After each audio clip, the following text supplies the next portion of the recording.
I'm sure he's doing in your life too. Eh? I'm sure he's doing in your life too. Being alive is a wonder already on its own. Oluwakemi Damilola Oye, how are you? Good evening. How is it going? It's snowing here. And it's snow, serious snow. So ṣàlàáfíà lẹ with Lena watching from Australia. You're welcome. Unique Pearl, you're the first person on YouTube. Ẹ̀rù jẹ̀jẹ̀, ṣé mo gbà? Ẹ̀rù jẹ̀jẹ̀ Olúwa, good evening. You're the second person to come on board. How na dey? I look well rested. Thank you. Thank you, thank you, thank you. Ẹ káalẹ́ o. Dad, Olúbàrè. Your snow is tomorrow. This one is going to be from now till tomorrow. So ó ti bẹ̀rẹ̀. Thank you. You guys are making me blush, yo. You're making me blush, yo. You guys are making me blush. Thank you, thank you, thank you. Ṣé wàá pa? Ẹ jẹ́ ká ṣeré díẹ̀. Lẹ́lẹ́fẹ̀ ni o. Olúṣọlá owó ẹ̀yẹ, you are the number one. Sorry, I didn't get to see. Thank you, Victor. Modúpẹ́, good evening. Thank you. It's actually next week. So mo lọ ṣe irun. Bọ́ mi ní jẹ́ kẹrì torí ẹ̀yin kọlẹ̀ fún mi lówó oorun. Mi ní jẹ́ kẹrì irun yẹn bó ṣe rí gangan. Torí ẹ̀ ni mi ṣe bó ṣe kí n ṣe. Suspense. Abẹ́ ilẹ̀ fún mi lówó oorun tẹ́ fẹ́ wo ohun tí mo ṣe. I won't let you see my hair. It's suspense for now. You will see it next week. You will see it next week. Thank you, Joyce. Anyway, good evening, guys. Let's play a little bit. So I wrote, I didn't put topic on Facebook, but I put it on YouTube. Okay, I put it on YouTube. This is a follow-up to the show of one woman that we treated 2 days ago. How many of you were with me 2 days ago? One Elijah that cried out. Let me show you the video so you can remember the story. I'll show you the video now so you can remember that story. One woman that cried out that suffered partial stroke from marital issues. So the husband came out. I saw the video of the husband. I reposted it. So I want us to analyze it. And based on that, there is a particular incident. I just spoke with somebody. A woman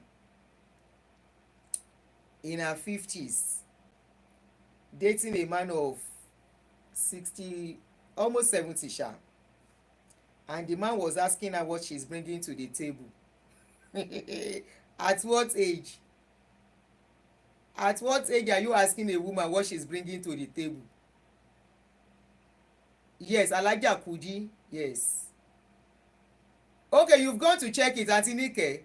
Sọ̀rọ̀ church yìí sì ń jèrè. A fẹ́ sọ̀rọ̀ relationship. Ẹ jẹ́ a fi ti church lẹ̀ for now. So the husband has come out, you know. Where's that video? I reposted the husband's video. Àbí mo ti kọjá ẹ̀. When was that incident? Tá sọ̀rọ̀ case yẹn. That video circulated. Oh, okay, mo ti rí. So how many of you remember this video? In case you miss it.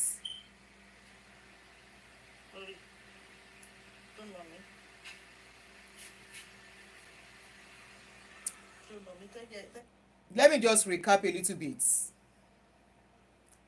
The woman is based here in America, dating a man. I mean, married to a man. They are both Yoruba people. The man is said to be a serial divorcee. And she got married to the man. She saw what the man did to the ex-wife but she went ahead according to people. But when I heard the story, I ṣe bẹ̀rẹ̀ dry smoke. When I heard the story, the woman did not just marry the man. The woman saw the man as an angel, because he came at a very vulnerable moment when she had an accident and she was on a wheelchair. So that was when the man came into her life, and the man promised that he was going to marry her, and they married. And 10 months after they married, 10 months after they met, she as a citizen filed for the man.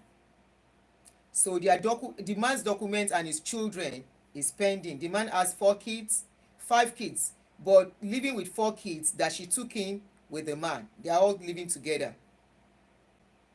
So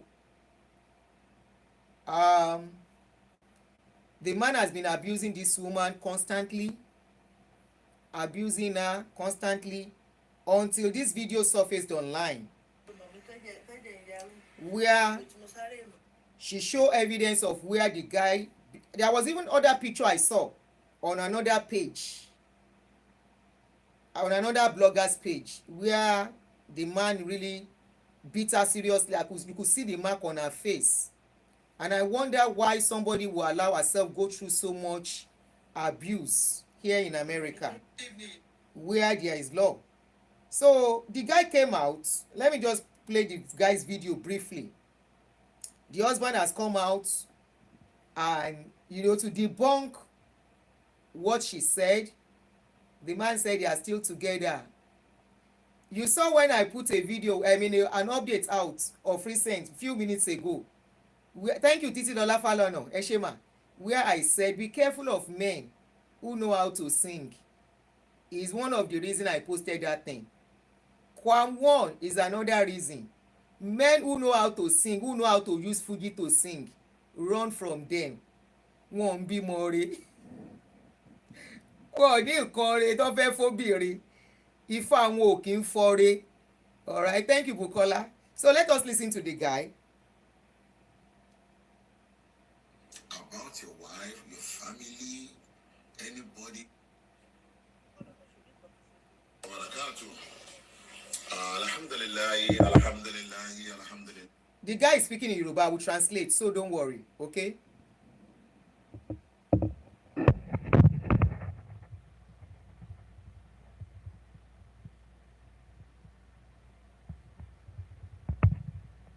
Mo fẹ́ block èèyàn kan.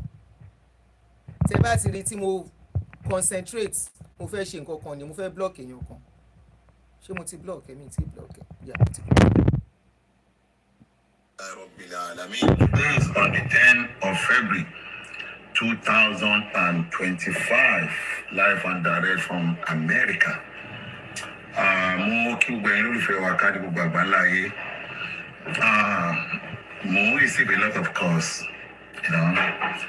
mo receive a lot of calls, Lataliano, Latino, no. And then I've already concluded my mind. Like I said, I will never below myself to come to social media, come and say anything bad about my wife. Never. I will never do that in my life. Because speaking about social media to show anything negative about your wife, your family. Let me pause here. I saw a video on social media where somebody was castigating that lady for coming out to speak. And I said, so we'll rather wait for that lady to pine before she speaks. The lady said she will have called police, which is what she would have done anyway. When there is physical abuse, your life is at risk. Her life was at risk, and she said she doesn't want to call police. And when she saw that things were getting so bad, that video, I learned she was not the one that threw the video outside. She sent the video to some people, to family members and friends, that see, this is what this man has been doing. I've been covering him for so long. And that video came outside.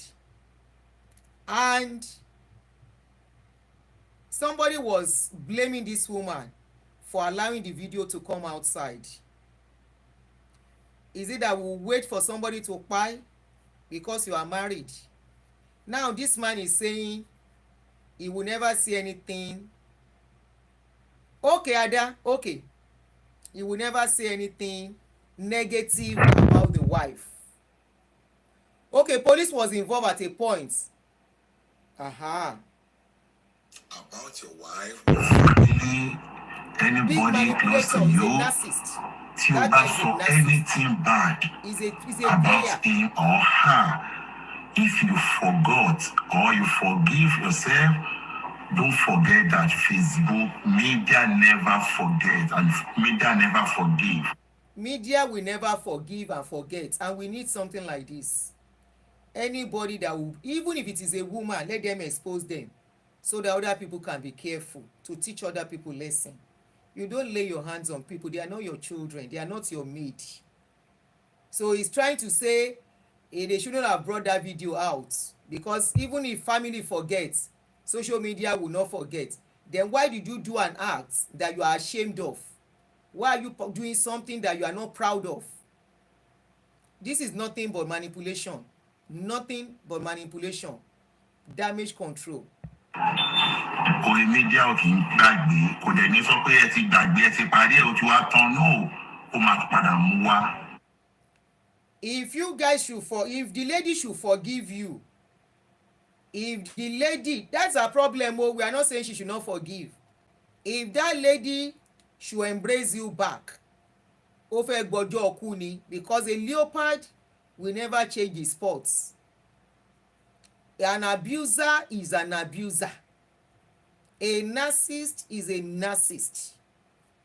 A womanizer is a womanizer. It is an attitude, it is a habit that you are used to. Nobody can change it. Nobody.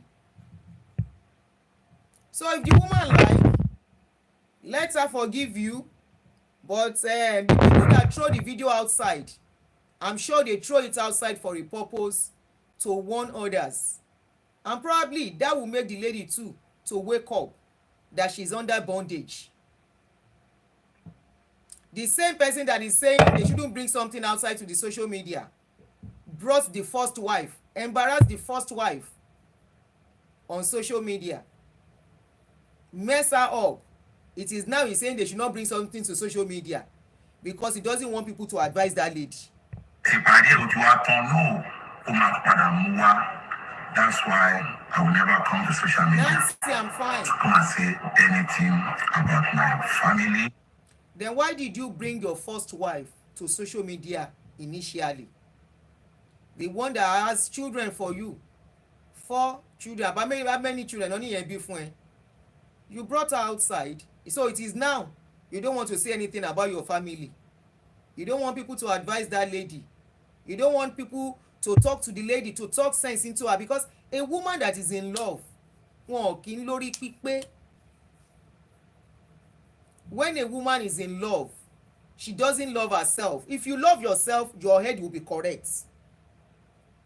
But if you don't love yourself, your head will not be correct. If you are looking for love, you cannot have sense when you don't love yourself. If you love yourself, if something is going wrong, you will run for your life. You will save yourself. You won't wait for somebody to come and save you. You will not wait. You will not even wait for somebody to advise you. You will advise yourself. You will ask yourself questions. Call yourself by name. Aduni, ṣé inú ẹ dùn bí? Oti. Ibi yìí tó wà yìí in another many years, ṣé changes máa wà? Oti. Ibi yìí tó wà, ṣé bó ṣe fẹ́ wà rè? Oti. What do you want to do? What are you supposed to do? There is this thing they call talking to yourself. There is a name they call it, where you will talk to yourself like somebody is advising you. If you find yourself in a situation that you are not happy, speak to yourself like you are talking to somebody and ask questions. Assume that somebody is the one involved in that situation. assume that that person is asking you question. You are the one, oh, but you ask yourself, you will talk to yourself. No, it's not self-reflection. There is a name it is. There is something they call it. I can't remember now. You can call it self-reflection, maybe, but there is a name they actually call it, where you ask yourself questions. You like you are talking to somebody. Oh man, help gan, it helps a lot. It will make you have clarity and help you to know what to do. My wife, because she's still my wife. Really? She's still my wife. We are still living together. That woman is still your wife, Ke? Inside this house. That woman is still your wife? Ha! That woman is still your wife. I will never come and say anything. That's number one. But purpose of mine video this man only nípa video tí mo pè yẹn is a blackmail. And then if I don't say anything about it, àwọn lovers, àwọn fans, àwọn olólùfẹ́, àwọn tó nígbàgbọ́ nínú wa kọ́ máa lọ ló sọ pé ọ̀kan lọ́mọ ṣó lóòótọ́ nìkan méjì ìfọ́jú àwọn fídíò tá à ń rí nípa ìyàwó ẹ̀. I need to come out, say just a little thing about it, not deep. The first video òun ni fídíò kan táwọn èèyàn gbé kiri pé wife wà hospital ọ̀tá ẹ̀ ti ní stroke ó ń sọ̀rọ̀ bákan. Let me clear. He said the video is blackmailing video, that people are saying the wife has a stroke. Hold on, I want to show you the woman in the hospital. Me, I don't know them. Oh, it's because their video is trending on social media, so I'm not talking for the woman. But hold on, let me show you the woman in hospital where her speech is already slurred. So definitely she had an attack, and hopefully she's getting better. But in that video, it is obvious that she had an attack. Okay, let me forward it. She said it was blackmailing video. I mean, he said.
Can you hear the way she's talking? The guy said he's blackmailing. That is blackmail. Some people are trying to blackmail him. What do you want to blackmail him with? I don't know. How they are blackmailing him in this situation where the woman is in hospital, saying that he got her to that stage. I don't know. For you, because I'm young in the video, I'm going to hello, we lost hospital, only I won't hospital, hello, we lost hospital. My wife was still hospital. Like I'm talking to you, was still hospital, and then she has been discharged. She has been discharged. He said the wife is not in hospital. Is that not picture of hospital, video of hospital that we saw? Hospital bed, hospital gown. And this man said the wife is not on hospital. Ọlọ́run máa jẹ́ ká máa pàdé àwọn àgbákò ọkùnrin kẹ̀ tó mẹjọ́ rò. She's not in hospital. Ń bọ́ ló wá wà yẹn. Ó wà ní spa. She's in the spa. Stroke. Ìyàwó mi ò ní stroke. So fídíò tẹ rí yẹn, tẹ̀yìn rí gbòòrò yẹn, is not now video. Ìgbà wo ni? ìsìnkú tí a ti pé ihun tó ṣẹlẹ̀ tó fi dé hospital nígbà yẹn rẹ́kọ̀dù ẹ̀ wà lọ hospital àti ibi tó gbà dé hospital rẹ́kọ̀dù yẹn wà lọ hospital so that tí anybody bá ní ìdí ẹ̀ èmi kọ́ ni máa produce doctor report ẹ̀ síta so that ìyẹn jẹ́ number one. But the woman, somebody said you don't know when the video was made. It doesn't matter when the video was made. What matters most in the video is that the lady was talking about her abuse in that video. That is what we should look at, not when it was made. But according to people who throw it out, they said it is a recent video. He is now saying it's not recent video. Okay, jẹ́ ká máa gbọ́ lọ. Ó ṣe tó bí lọ́sítù ọtí ọba wà lọ́sítù tó bá tan kámẹ́rà tó bá ń sọ̀rọ̀ bí irun bá ń bi àbí tó bá ń sọ̀rọ̀ míì bẹ́ẹ̀ kẹ́ lọ mọ̀ pé ìlú èyìnbó la wà ihun tó gbé lọ́sítù wọ́n mọ̀ wọ́n dẹ̀ mọ ohun tó ń gbé lọ́sítù sọ̀dà yín ò ní ṣe pẹ̀lú èmi rárá tí ò kàn mí rárá tí ò kàn mí lọ́wọ́ tí ò kàn mí lẹ́sẹ̀. If you go and watch the video from the beginning, that woman said she would have called police on him, but she's being very careful. And I think this is where she made mistake. Now the guy is twisting everything. He's twisting everything. He's twisting everything. Ó láwọn jọ wà ní, but I don't know. Olújọkẹ́, problem tí wọ́n nìyẹn. She's saying they are together, but I don't want to believe they are together. If they are together, if they are truly together, when he was doing the video, he would have called the lady and say, sit here, ìyàwó mi leléyìí, èmi àti ìyàwó mi ò jà, òun ló jókòó tì mí yìí. Why was the wife not in that video? Tán bá wà together. Damage control tí ò make sense ni. Damage control tí ò make sense ni. Òun ni nǹkan tó ṣe yẹn. The lady would have been together with her, with him. So that kò dẹ̀ sí lọ́sítù báyìí nítorí ẹ̀dẹ̀ rí yẹn kò ń ṣe fídíò ọdún yìí rárá. Moduni, thank you very much. Either recent video or not, the fact was that he has been abusing her for long. I saw other evidences that is different from this one on another blogger's page. And some people are saying we should not bring this kind of thing out. Abuse is high in our society. Verbal abuse, physical abuse, mental abuse, psychological abuse, financial abuse. A lot of men are doing it. Some women are doing it too. We shouldn't cover things like this.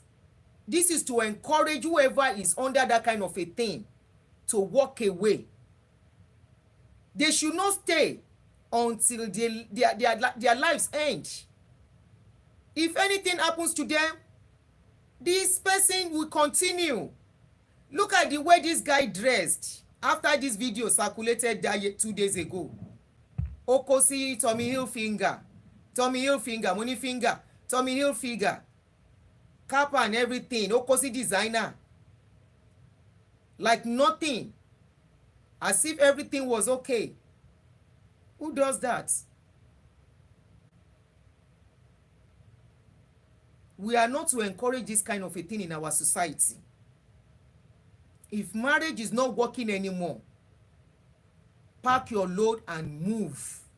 Don't stay until your life will end. Your life can end physically or end mentally, whereby you are incapacitated, you become vegetable. At that point, whoever put you in that situation will move on.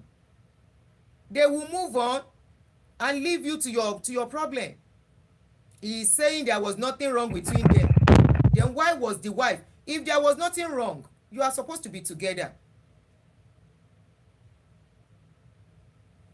This is my wife beside me. Okay, somebody said the reason why the guy is out now is because with all his convinces, with all his emissaries, they couldn't convince the lady to stay in till he gets his 10-year PR.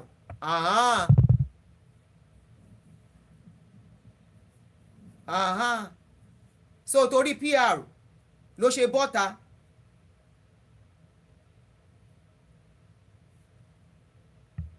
So that around last year, October, I think it's October 2nd, because mo padà lọ wò lọ́sítù nígbà tí mo gbọ́. Look at somebody that said they don't have issues together. He has shot himself in the leg here. He said she had this stroke or the hospital issue around October. You say you are living together, but they had to tell you before you go to visit her and you are living together. Who took her to the hospital? Where were you not aware that your wife was in hospital? That somebody had to tell you that your wife is in hospital and you have to go later. Mo padà lọ wò nígbà tí mo gbọ́. Ọ̀rọ̀ yẹn wúwo. Mo padà lọ wò nígbà tí mo gbọ́. Around October ló ṣẹlẹ̀. Ìgbà tí mo gbọ́ mo padà lọ wò. In other words, I went to see her when somebody told me that she was in hospital. So that means you were not aware and you live together. How can you be living with somebody you won't know they are in hospital? How can you be living with somebody you will not know they are on admission? How are you living with somebody that you don't know they have crisis? How will you be living with somebody? It will take a third party to tell you that the person you are living with is in hospital and this is supposed to be your wife. Ṣé ra wa obìnrin? Àwọn obìnrin enablers ni wá. Women are the enablers of these men, of these abusive men. Women. From what you have said, you are not living together. That woman is not with you. And if truly the woman is not with you, and they are trying to bring that woman back, it is nothing other than because of the paper. Go on. If I'm the woman, I keep saying I'm not asking the woman to do anything, no. But this is a typical example of a narcissist man. That is their way. Look at the way it's coming out to do damage control, knowing you have done a lot in the life of this woman. The woman was stupid too. We agree. The woman even said she didn't know. If she had listened to the other wives, yes, we got to know that she was there when you were abusing the other women. I mean the other wife. You were there. She was there. She saw you. In fact, I saw a video, but that video was not too clear, so I brought the video down where the mother of the children was shouting, wọ́n ti wá kọ́ ọmọ mi o, ẹ bá mi gbọ́ ọmọ mi o, wọ́n wá kọ́ ọmọ mi, wọ́n fẹ́ kọ́ ọmọ mi lọ. I wasn't too sure what was going on, and I don't want anybody being dragged on that video, so I brought that video down. You are not living together,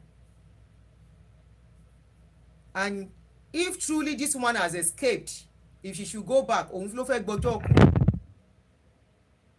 Òun ló fẹ́ gbọ́jọ́ kú. It's a normal thing.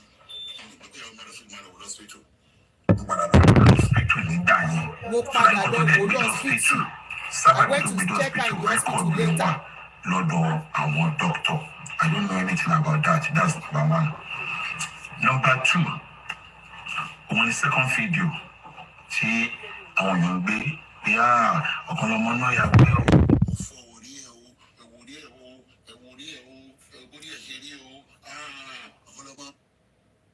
My darling brother, nobody is saying you break his head. She was showing us. I mean, she was showing the video. We don't know who she sent the video to Jusita. She was showing people where you broke her head. You actually broke her head. Orinye, her head was broken. I don't know whether you broke it. Her head was broken. There was blood coming out. There was blood coming out. Àwọn obìnrin k'Ọlọ́run ṣàánú wa ni.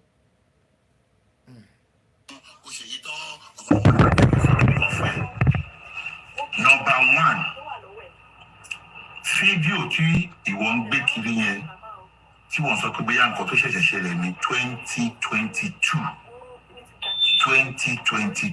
ní ìṣẹ̀lẹ̀ kan ṣẹlẹ̀ nínú ilé mi yìí. Lẹ fi fọ́ra yín lórí. I'm not ready to say it deeply. Another one, he shot himself in the leg again. He said the video where we saw a broken head happened 2022. Something happened inside the house. That was what caused the broken head. But he's not ready to tell the public what caused it, what got them to that stage. So ẹ ti ń lura yín ti pẹ́. Ẹ̀yin obìnrin, why will you stay where you are being beaten like this torí Ọlọ́run? Why will you stay in a place where you know this person is an abuser? If you did not know from the beginning, I can agree, some men can lie. Let me not say men. Some men can lie and paint their ex as the bad one. They can lie and tell you stories. They have a way of getting into people's head, especially at your vulnerable moments. I empathize with this lady that this guy got her at a vulnerable moment.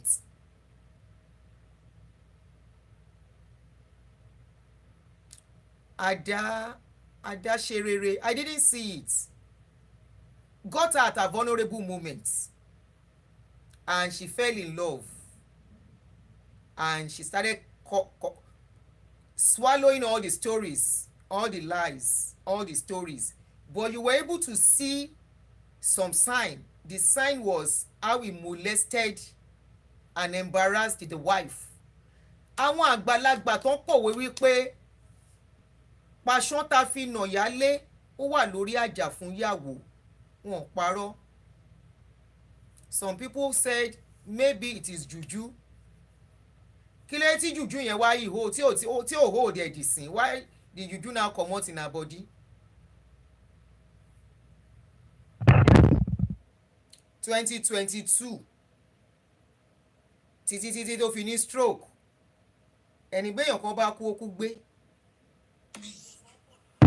I'm not ready to say it deeply. But not like pé bóyá mo nà ìyàwó mi.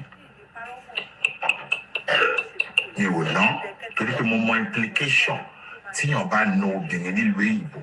Mo mọ implication ẹ̀. Mi ò dẹ̀ kí n mugbó, mi ì mọtí, mi ì mu sìgá. Orí mi ò yí kí n wá kí obìnrin mọ́lẹ̀ kí n wá lùlú. Ọlọ́run má jẹ́ kó ṣẹlẹ̀. Kódà àwọn ọmọ tí mo bí gan mi. Àwọn àpáta wá rí. Ẹ jẹ́ n lọ sórí fídíò yẹn. There was this video tí mo rí again. Gbogbo ojú lady yẹn.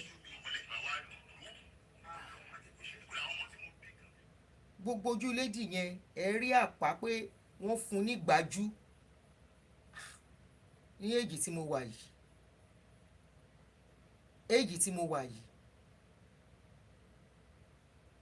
Èèyàn kan á gbá mi lójú. Ọkùnrin kan á gbá mi ní ojú.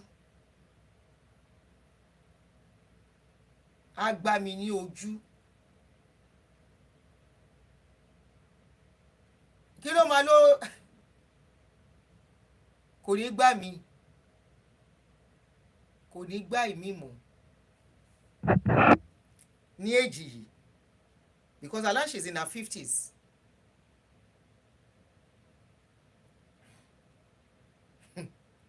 A máa wọ ìjàkadì. A máa jọ wọ ìjàkadì nínú ilé ní èjì yìí níbi tí àwọn ọmọ wà. You have to message me. Don't distract me with what I'm doing. Message me, please. Ọlọ́run má jẹ́ kó ṣẹlẹ̀. Kódà àwọn ọmọ tí mo bí gan mi kì í ná wọn. Ṣùgbọ́n sábàbí pé kéèyàn gbé kámẹ́rà síwájú kó máa ṣe fídíò kó kàn ṣe fídíò fúnra rẹ̀ sọ̀rọ̀ ìyẹn ni ẹ ló mọ reason tó torí ẹ̀ ṣe bó tí mo dẹ̀ mọ̀ wípé gbogbo ohun tí èèyàn bá ń ṣe nínú ìlú yìí tó bá ti lè sọ wípé. Okay, he said it's not like I beat her. I should be okay. Ẹ jẹ́ ìsún sẹ́yìn díẹ̀.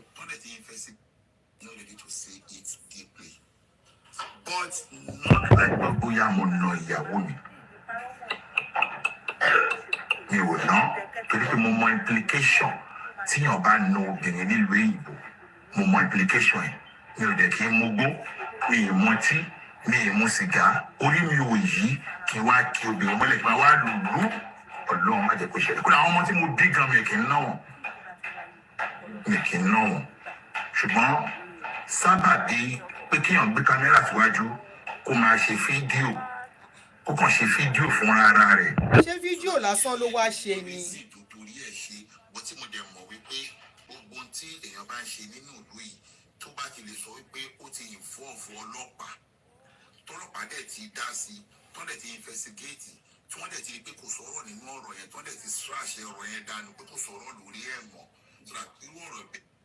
She said it in the video that when police came, she covered up for you. Ẹ̀yin obìnrin kí ló máa ń ṣe yín? In as much as àfẹ́ kán rán yàn sàn lọ sẹ́wọ̀n, bọ̀ kì í ṣe bí ẹni tó fẹ́ pa yín. Kì í ṣe bí ọkùnrin tó bá ń lù yín tó fẹ́ pa yín náà.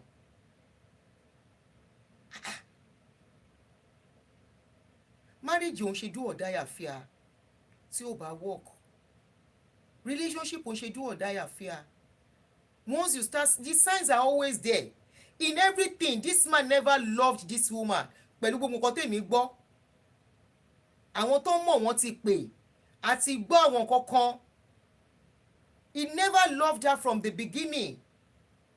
She was the one that got carried away. This kind of men don't love women. They don't love anybody, they love themselves.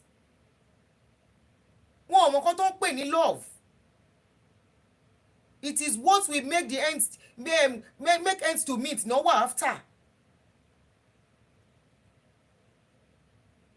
You covered up for him and you stayed in that marriage. You allowed him to waste how many years of your life for you?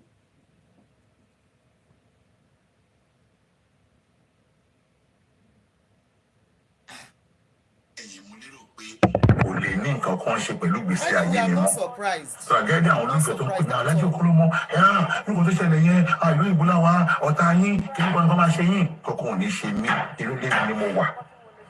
Like I'm talking to you right now, today is on the 10th of February 2025. 2025, today is on the 10th. Ilé mi wà, nothing is going to happen to me because my wife never come to social media. Come and say that ẹgbà mi o ọkàn lọmọ tí náà ni o àwọn tó lọ rí fídíò àwọn lọmọ tó lọ rí fídíò that one is blackmailing. So are you saying the videos that we are seeing is doctored or what? Are you saying the video is doctored?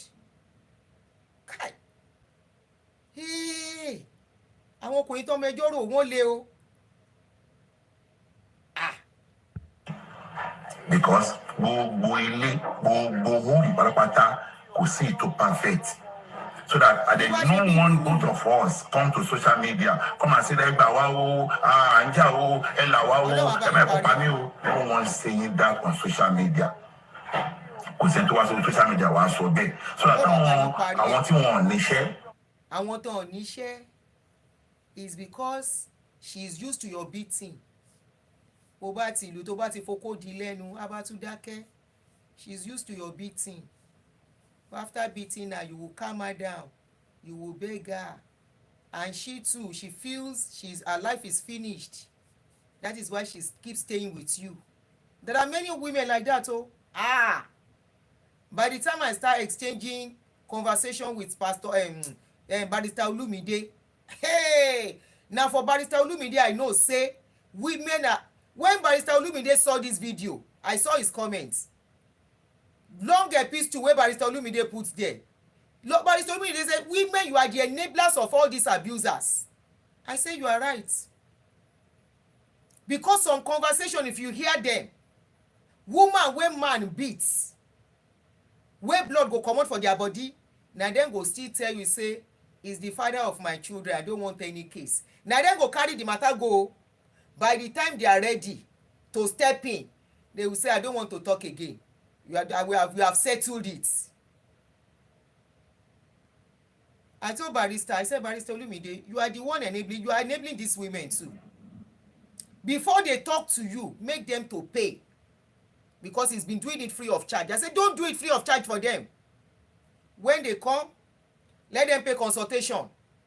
Let them pay money for your time that you used to listen to them. If they now want to withdraw, let them withdraw, but you are not losing your time. You are not using your time free of charge. I say they don't deserve it. Many of them don't deserve it.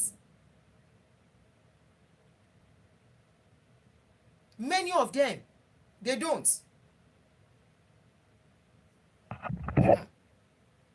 Hey.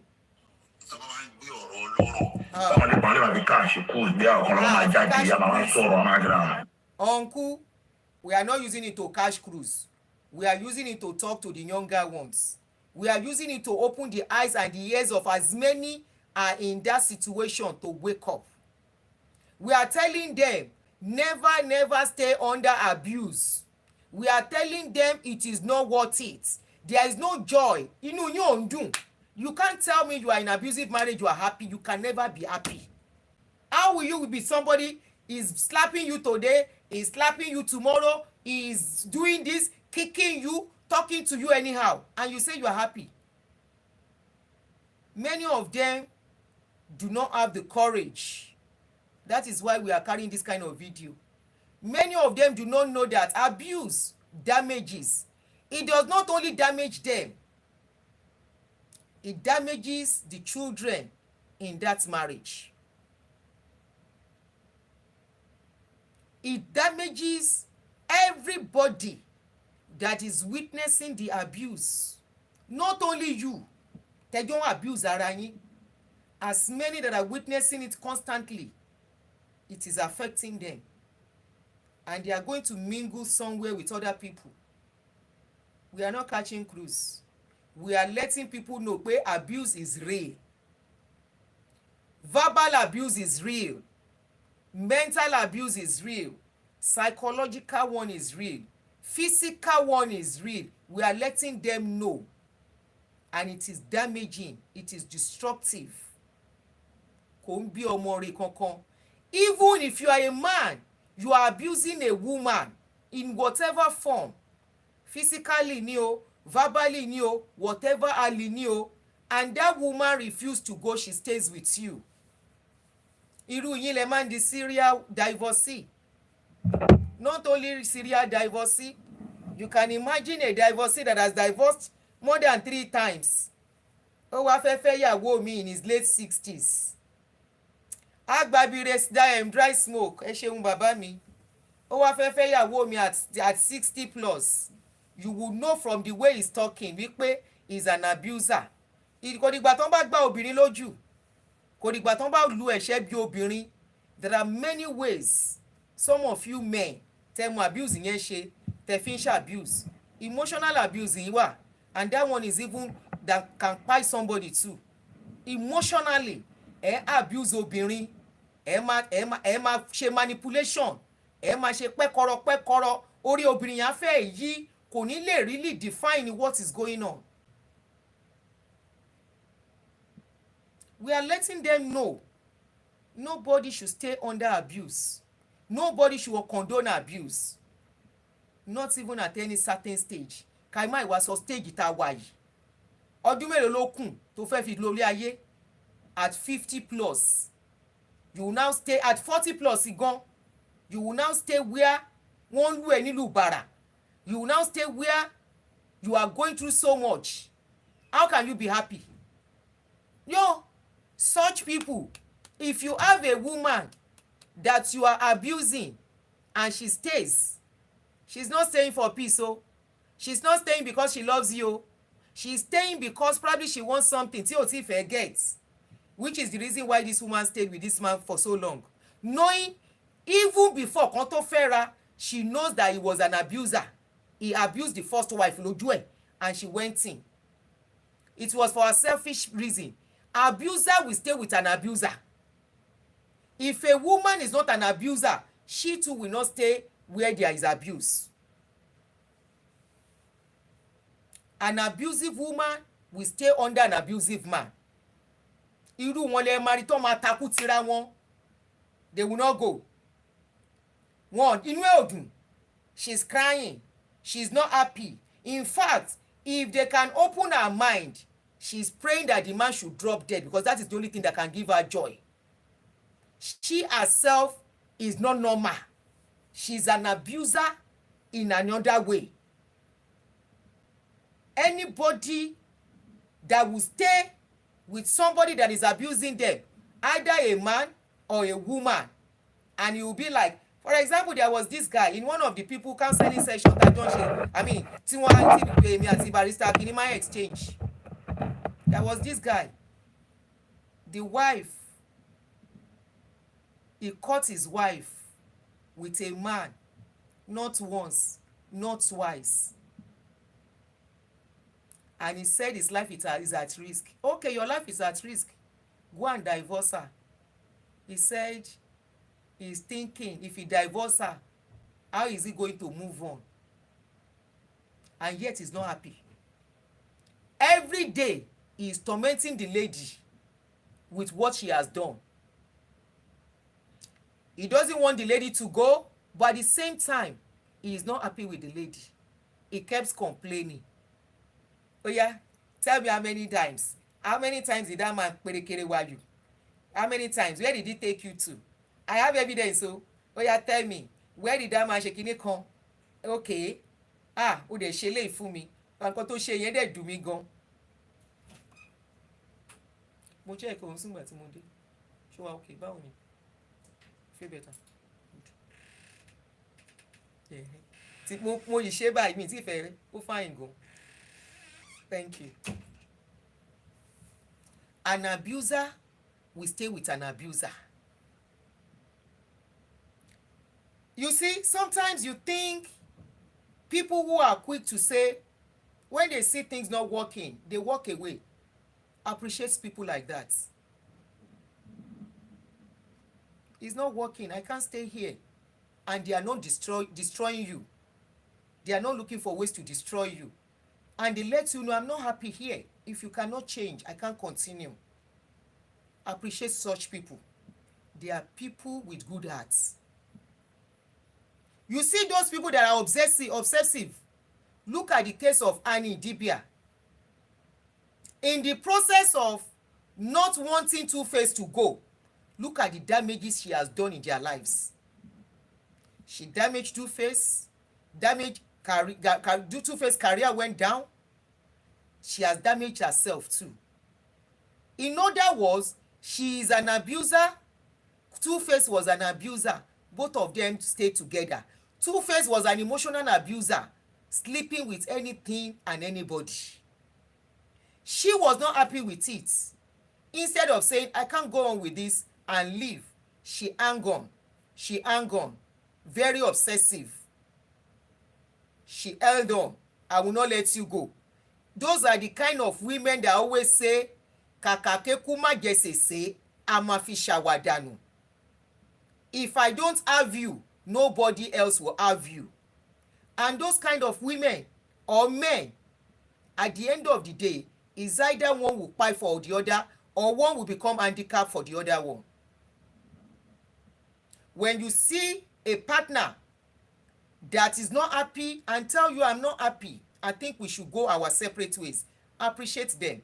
They have good hearts. They are not abusive. They are not obsessive. Because obsession does not bring anything good. And Two-Face and Annie Dibia are typical example.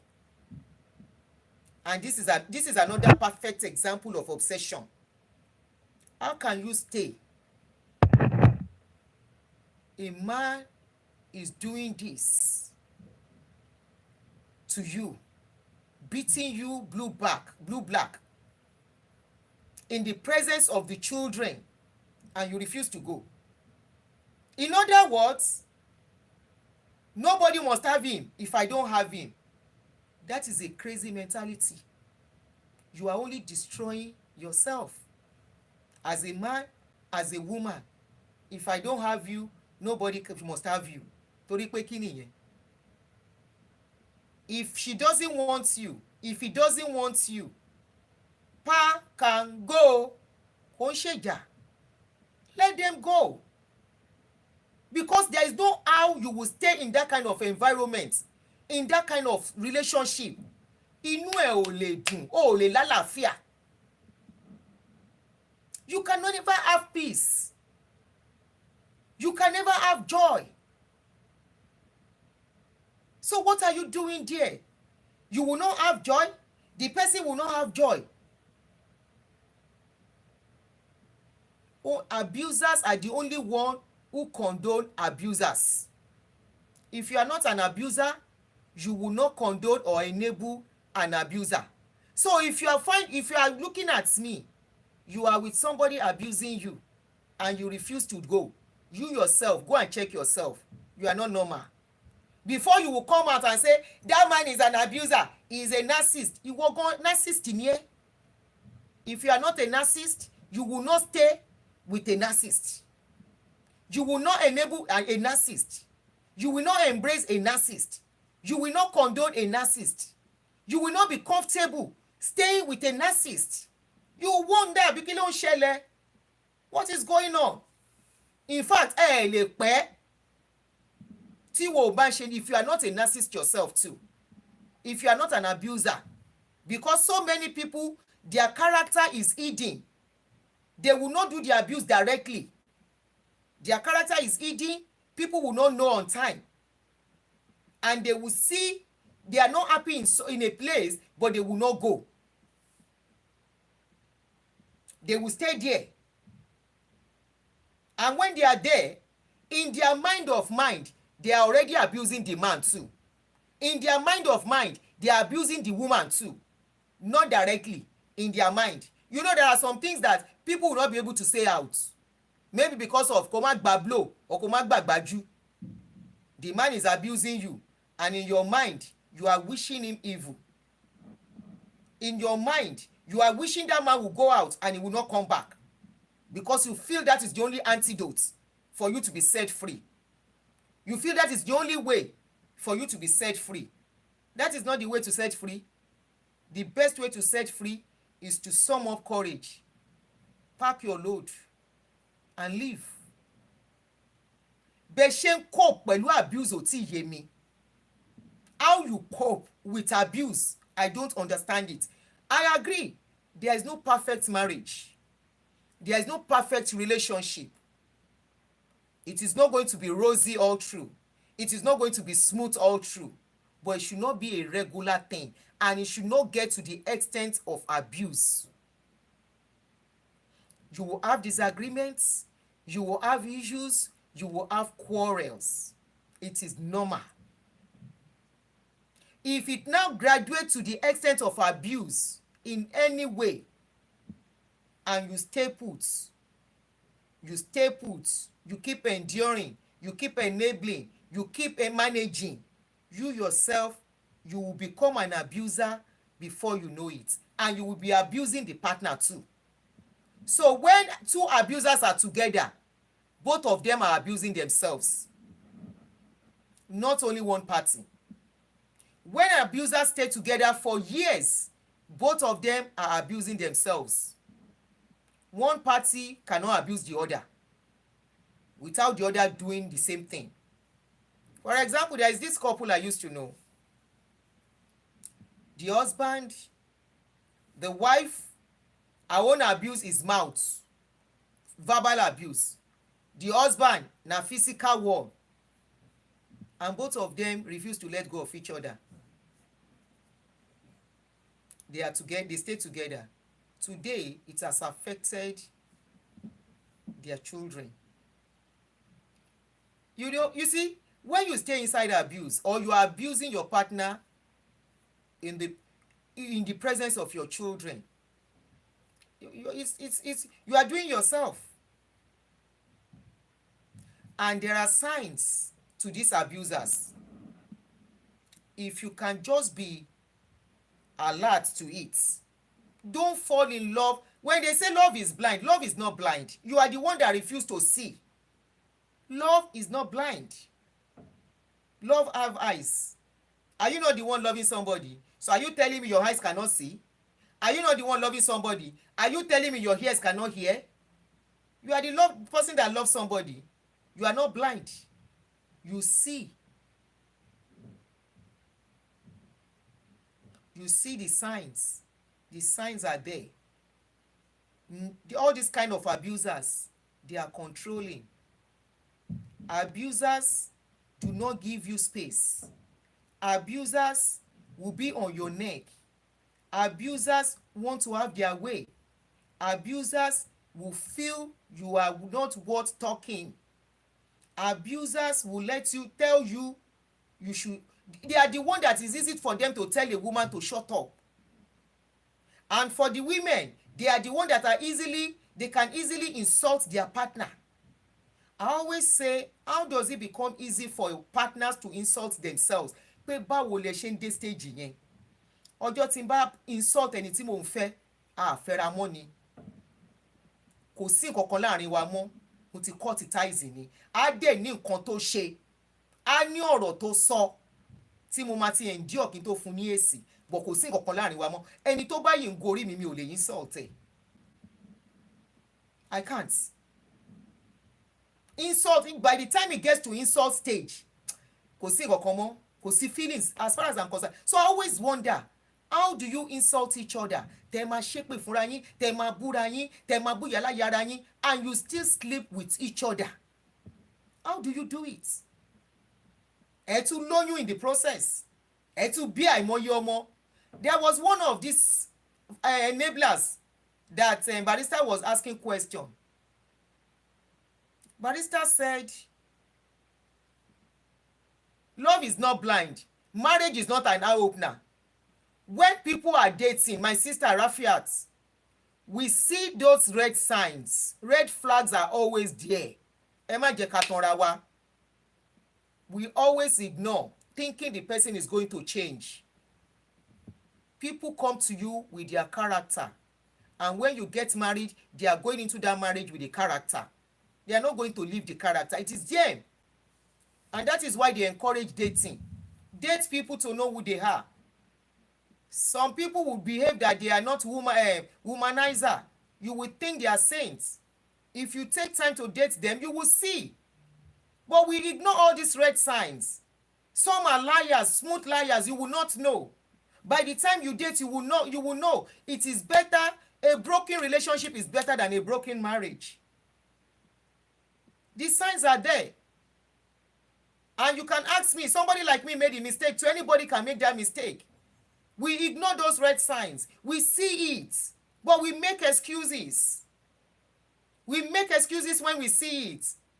Oh, maybe it's not this, maybe it's that, maybe it doesn't mean it. You will not even ask question when you see those red signs to ask the person, this is happening, why is this happening?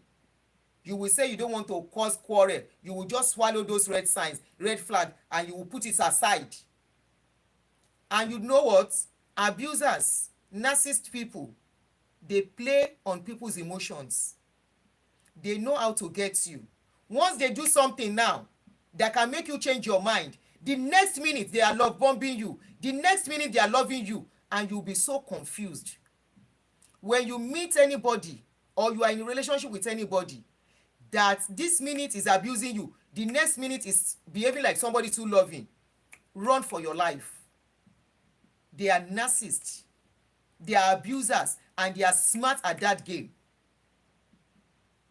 This minute, the person, either man or woman, is behaving like somebody, and the next minute they are acting very, very loving. Be very careful.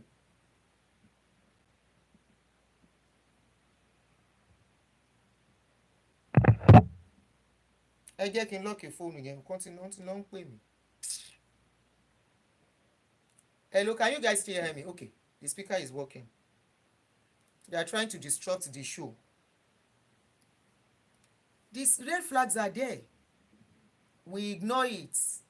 A smooth liar is dangerous. If you say love is blind, that means you did not date the person. That means immediately you met the person, you marry. That is when you can say love is blind. But if you date somebody and you took time, you were together for a while, don't come and say love is blind. Love is not blind. You saw, you ignore. You saw, you ignore. Some of these women, while they are dating, nothing lumo, but they ignore. They make excuses. Before you can say love is blind, that means immediately you meet the person, within 2 months you marry. Then I will say, okay, you didn't take your time, so you didn't see the signs. That can happen. But if you take your time, you date somebody within 1-2 years, no, character is like a smoke. Character is like a smoke. It will come out. And the more you stay with this kind of people, the more you are damaging, the more you are being damaged, the more you are being messed up, the more you stay with them. You cannot stay with an abuser or a narcissist. You will not become one. It's not possible if you stay too long with them. It's not possible when you stay too long with this kind of people. Before you know it, you are acting exactly like them. Before you know it, you are behaving exactly like them. There is no how. Joseph, when I'm talking, I mean both. I'm talking about both genders. Somebody said, Auntie, what about churches that say dating and courtship is just within 6 months? Is that enough to know someone's real character? Ekechi Adegbohun, this is why they said the highest rate of divorce is coming from church now. The highest rate of divorce is from church people. You will hear this one. We were both workers in the church. You will hear that one. We go to the same church. You will hear that one. It was from this church. Jim churches, oh. We have a lot of records of all these divorces going on. Jim churches. Not, I'm talking about all these ones, they call themselves fire spitting, stone glashing, Holy Ghost filled churches. Divorce is coming more from them than anyway. Domestic violence is coming from them than anyway. Because they marry without knowing each other. Not knowing each other. They don't allow them to date, to know each other. They will say they should not see each other. Do you know some are not allowed to see each other outside the church? If they have to see themselves, it has to be outside the church. Tell me how somebody outside want to exhibit their real character. Real character can only be exhibited when two of you are together. When you have become very familiar with each other. If you are still toasting each other, you are still talking, the real character doesn't come out. The real truth doesn't come out. The man will play nice. The woman will play nice. But as time goes on, as time is going, you will begin to see who that person is. You will begin to see how that person reacts. You will begin to see the kind of anger management, anger level, whatever that person has. Then you can see, can I cope with this? Is this normal? Does this person need help? What is making this person to trigger? Okay? You want to look at the trigger. What is making this person trigger? Is this something I can adapt to? Is this something I need to change on my own side? But if it's somebody that just gets upset for no reason, for small trivial things, the person is getting upset, is talking anyhow, either a man or a woman. There was a video we saw where one lady carried knife and was trying to stab the husband, and the husband carried a pillow, a cushion, the chair cushion, and was trying to save himself. I said this lady is not just doing this for the first time. While they were dating, if you are dating a woman, and that is why they say test people you are dating. I learned men do it, and I think women should be doing it too. Feel their pulse, know the kind of person they are, their anger level. A woman that will be upset and talk carelessly is enough to show you that kind of woman, when she become wife, she go break your head. A man that while you are dating can talk carelessly because you have little quarrel and talk to you anyhow, disrespect you, you should know when you marry, it will do worst. It's as simple as ABC. You dated, Abi. It is not as if under 3 months you marry, or under 4 months, or you didn't get to see each other regularly for long distance. It is not that. You see each other, you talk regularly. There is reason for you to do things together, even if it is long distance. You have to do some things together. In the process, you see the way the person is behaving or the way the person is talking. Those are signs you look out for. You will have quarrels. You will have issues. Sometimes you know, it's so unfortunate that lady found herself where she was. And like I was telling somebody, I said that lady messed up herself. I said when she became 40, she saw her situation. She lives here in America. There are times you need to be proactive about your life. You have to be very intentional about your life. It is your life. And this is what I tell women. You've tried 1 or 2 relationships, you have been married once or twice, it's not working, and you're at a certain age, go and do the needful. Go and do the needful. I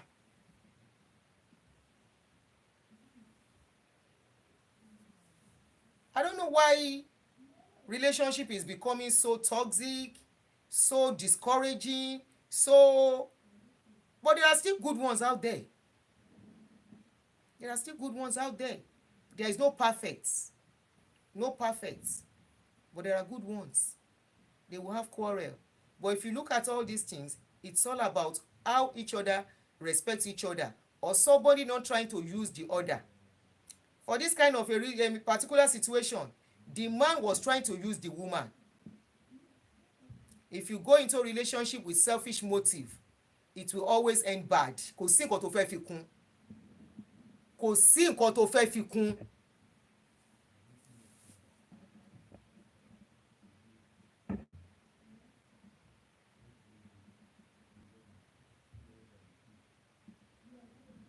Kò sí. There's nothing you want to add to it.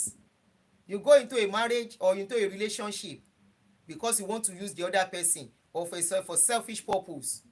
It will pack up eventually, because the motive will come out. The drive for that your selfishness will rear its ugly head, and that is what you will be working with in that relationship. It will take a mumu partner not to know pé eléyìí user eléyìí ó ní nǹkan tó bá wá.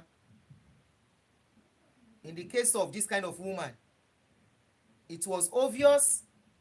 A man came into your life, told you he's been married, he has kids from other women. Béèrè questions. Okay, béèrè questions ó sàwọn kankan, ó wá gbé ẹjọ́ lọ bá ìyàwó tó ń fẹ́ jà. Why will you even follow a man to do that? Òun àti ìyàwó ló ní problem, kò kún ẹ̀. Why will you follow him to go and do that? Débi pé ó wá gbé ẹ sórí social media. Tó bá ti wá ń bá àwọn èèyàn jà, wá support ẹ̀. You see, somebody said my ex was abusive. I stayed for that long because I thought it would change. Abusers don't change, and that is why you see many of them, they are serial divorcee. They don't change. It is who they are. Abusers do not change. Narcissists do not change. That is how they know how to do things. Òun ló dáfá fúnrú the kind of obvious tí mo fi síbẹ̀ yẹn 60 plus. Kò má níyàwó lé. Kò yìí máa try up and down, kò máa ṣe try and error. You are now asking a woman, what are you bringing to the table? Níwọ̀n tó ti liquidate tán. Ó ti liquidate already. Okay, Labax, I can see it now. I have a story. I was married for 14 years. I moved from London to join my husband. I stayed in my marriage for that long just because I didn't want to embarrass my mother because of my father's side. I lost my father when I was 16 years. My mother raised us by herself. So you were scared of being a single mother. That is always the fear. Nobody should be afraid of that kind of a thing. Baba no regret. Àwọn baba no regret yẹn pọ̀. Ìmí go tí ẹ̀ tí wọ 60 tó ti di baba no regret. And how do you know? The way they talk, the way they behave. You wá mọ̀ wípé lè tó bá máa fi wọ 60 plus, tó bá máa fi wọ 70. I have read it, Labax. At what age ó ń béèrè lọ́wọ́ obìnrin tó wà established pé what are you bringing to the table? Ṣé ọmọ ló fẹ́ bá tọ́jú ni? Hi son, how are you? Mo wà ọkọ mi. Báwo ni stone yẹn ó pọ̀? Ó ti bólẹ̀ gidi. Àwọn bàbá no regret wọ́n pọ̀. you are a serial divorcee. Kí ló ń jẹ́ káwọn obìnrin máa fi ẹ́ sílẹ̀? Wọ́n wá matchmake wà àtèèyàn kan kẹ́ fẹ́ ra yín, ó wá ń béèrè question. Do you want to call in Labax? Ó yá ẹni tó bá fẹ́ call in láti share experience, call our regular number. Ẹ jọ ta Kasongo yé àwọn bàbá Kasongo àwọn bàbá Kasongo yé àwọn obìnrin ti hàn wọ́n lè mọ̀ wọ́n ti bo. You want to call in, okay? Àwọn Kasongo men Temu, àwọn Temu women náà wà o, àwọn Kasongo yé. Oh yeah, the number to call is +1 240 351 9287. Somebody should help me to put it. Which one should I read? Labax. If you want to call in, the number to call in is +1 240 351 9287 to share experience. Nobody should stay where they are not happy. You will live. Ọdún mélòó lẹ fẹ́ lò ní ayé tẹ́ ń gbé ibi tí tẹ́ ń dúró síbi tí inú yín ò ti dùn? How many years do you want to spend in this life that you are staying where you are not happy?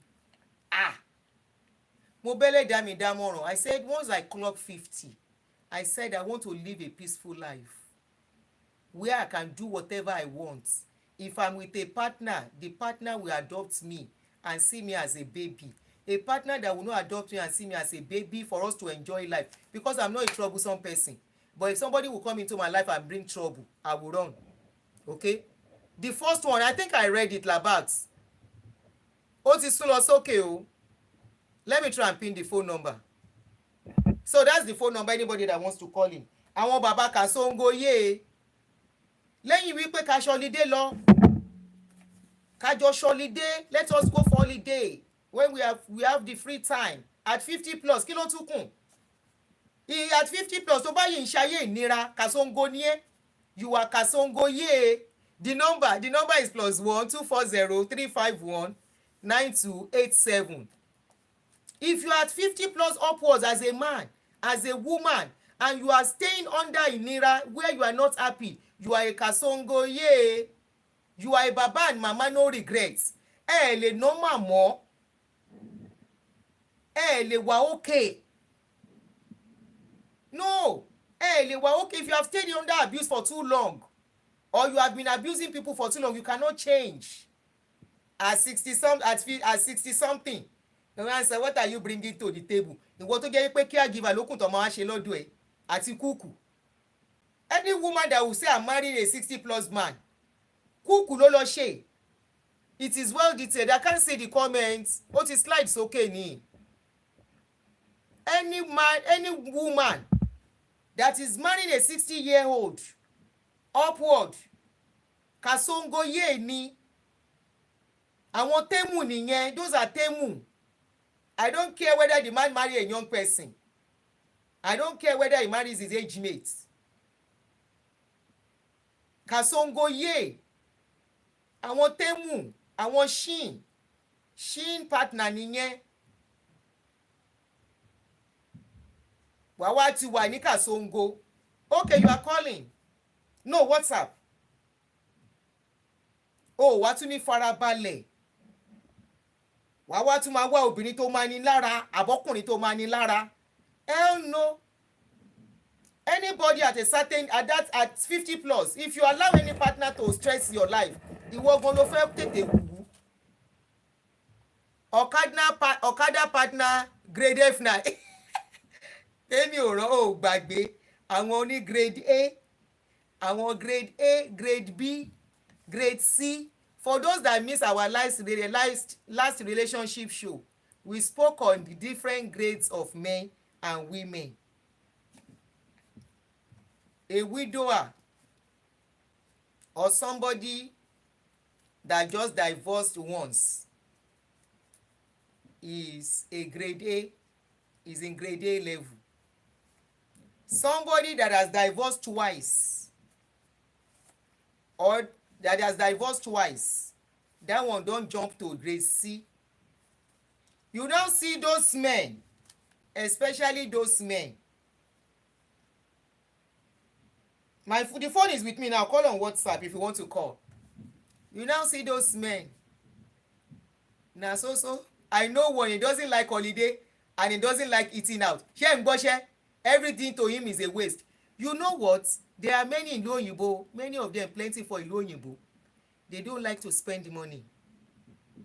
They don't like to enjoy life. All they want to do, ìgbà tó bá fẹ́ obìnrin at 60 plus, let's even assume he's a 40-something-year-old woman you marry. So you want the woman to be cooking all her life. You are now asking, what are you bringing to the table? So we have grade C and grade D women. We can't get the F9 men. F9 men and F9 women. They don't try. No woman is good enough. They don't try. I will excuse women because no be women they marry men. Hey Remzo, how are you swearing me? They don't try. There is no woman that is good enough for them. They will never adjust. They will never change. That ego will never go down. Rara. Later in life, they will not say women are no good.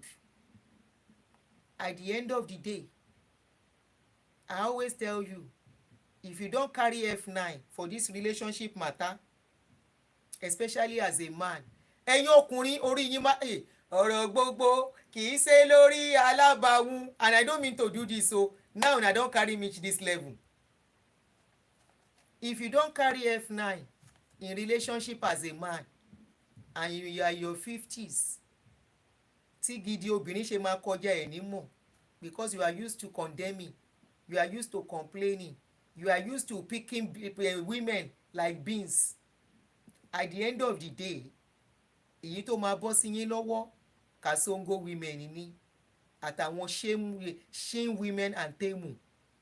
At the end of the day, àwa dìgbà tẹ́ really nídìí obìnrin yẹn gangan, wọ́n á wá lọ. Òun ló dáfá fún pé today ẹ jẹ́ mú mi sọ̀rọ̀ yín, ẹ má bínú, gbogbo ní bọ́tù mi wà ní kọ́ọ̀pù bí.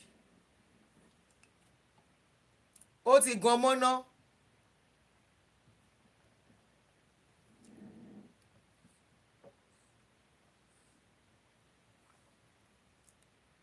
Ẹ má bínú. Nígbà tẹ́ bá wá wọ dẹ́múrèjì, tẹ́ ti di tẹ́mù, àwọn tẹ́mù yẹn dẹ̀ pọ̀ ń lo òyìnbó. There are plenty in abroad. There are plenty. They don't dey plenty for Nigeria too, according to what I heard. They don't dey plenty for Nigeria too, because Nigeria women too, they don't want wahala again. And if they have to enter wahala, it must be with correct money. So they don't want to enter wahala. Or maybe women that are looking for children and then go manage them. When I have some men that will tell me in Nigeria, they say they no get wife. I say, kí ló dé níyàwó, kí ló ṣẹlẹ̀? They will say, àwọn obìnrin yẹn ni wọ́n fẹ́ jókòó mọ́. Wọ́n fẹ́ jókòó kẹ̀. Bọ́n láwọn wọ́kọ, àwọn serious jèrè. At what age lóbìnrin ò ní serious fọkùnrin? Wọ́n serious. Wọ́n already àti gbàgbàkúgbà ìtẹ́fẹ́ bá fi lọ wọ́n ni. Ẹ wọ́n pẹ́ like control ẹ̀yin ọkùnrin.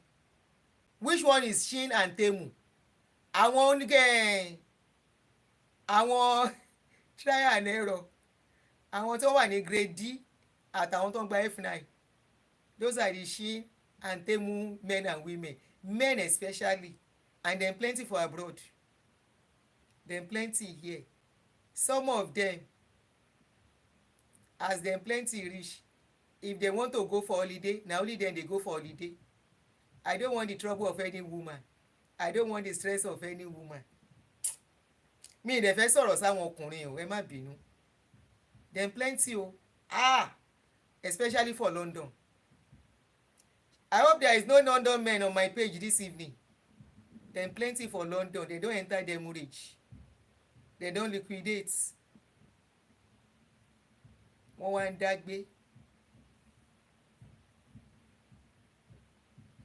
Ẹ má bínú. Bóbìnrin ṣe pọ̀ tó, ọkùnrin á máa dágbé for years. Check yourself. Go and check yourself. You have problem. At the end of the day, na Temu women you go carry and Shein, F9 women na him go end up with you. It doesn't matter if the person is young or old, because you have ibi tó ti ń ṣa ẹ̀wà, ó ti ṣe ẹ̀wà gidi mọ́ kòkòrò, àwọn ti ṣa kòkòrò mọ́ ẹ̀wà gidi, àbí àwọn ṣe máa sọ. At the end of the day, how can somebody tell me they have been divorced for the past 17 years, 15 years as a man, 14 years, 10 years as a man? Thank you, Uchechukwu. What I ordered versus what I got. And at the end of the day, such men, ẹ má jẹ́ àsọ̀rọ̀ jù, wọ́n ti sopi títí agídí ni kinní máa fi dìde. Ẹ má bínú o, àwọn Londoner láwọn wà ń bí, make una no vex.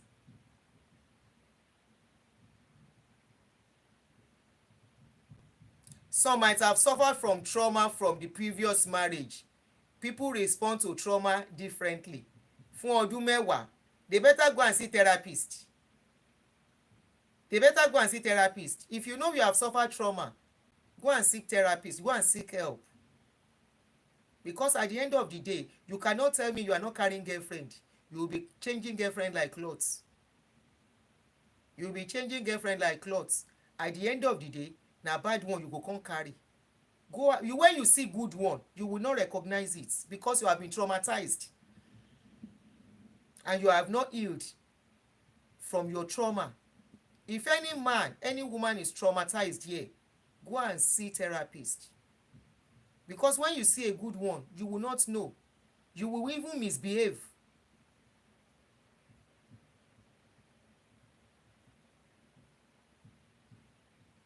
But what, Sherry, all this trauma is a lie. They are just enjoying that most of them are just enjoying that single life where they can change women like clothes because they know women are available now. At the end of the day, ṣàyàdé ibi tí ò yẹ kẹ́ ṣàyàdé. At the end of the day, èyí tí ò yẹ kó bọ́ sí yín lọ́wọ́ ló máa bọ́ sí yín lọ́wọ́. At the end of the day, you will still end up being lonely in later life. At the end of the day, the women that you think will not leave you will now leave you because you chose wrongly. When you saw good one, you could not recognize it. Somebody said àwọn ti London men wọ́n baddest, they are here too. Wọ́n náà pọ̀ ń bí náà. If somebody can say I've been a widow for 20-something years, they fẹ́ yàwó mi. How can you be a widow when you see somebody? I have been a widow for 40-something years. Men, you're not women. Women's case is different. How can a man say I've been a widow for 30-something years, 20-something years, 15 years, and you don't have a wife? Or I've been a divorcee for 15 years. Take your time to know that person. Don't rush. There must be something about that person. It's either he's a player. Because how can you be comfortable living alone?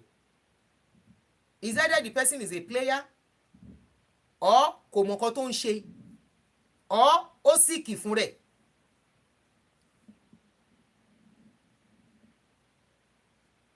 Ó síkì fún rẹ̀ kọ́kọ́ ń ṣe ni. Something is wrong ni.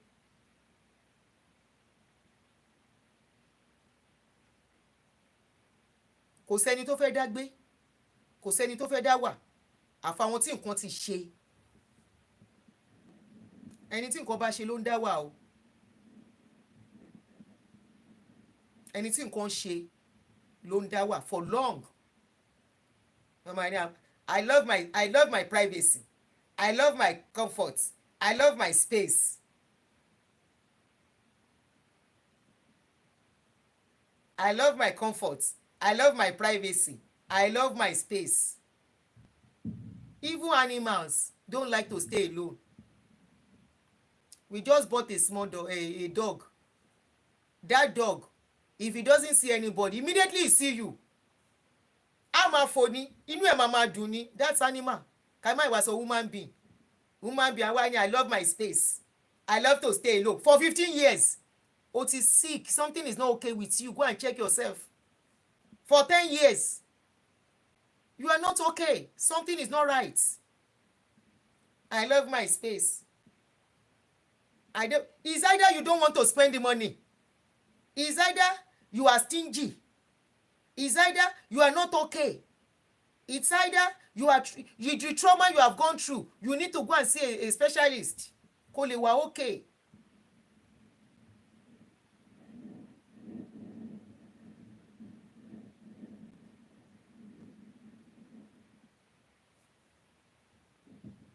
Kò sí nǹkan tá a go through láyé yìí tí a lè heal from. There is nothing, no trauma you pass through that you cannot heal from if you seek the right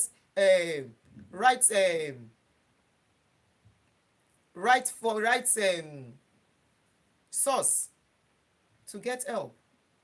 Yes, I agree. People can be traumatized. People can have nasty experience about relationship. People can go through stuffs, but you can't tell me you don't feel lonely. You can't tell me there are times you don't, especially those of you men who stay alone.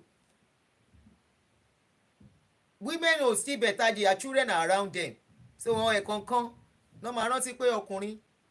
But for men, come on.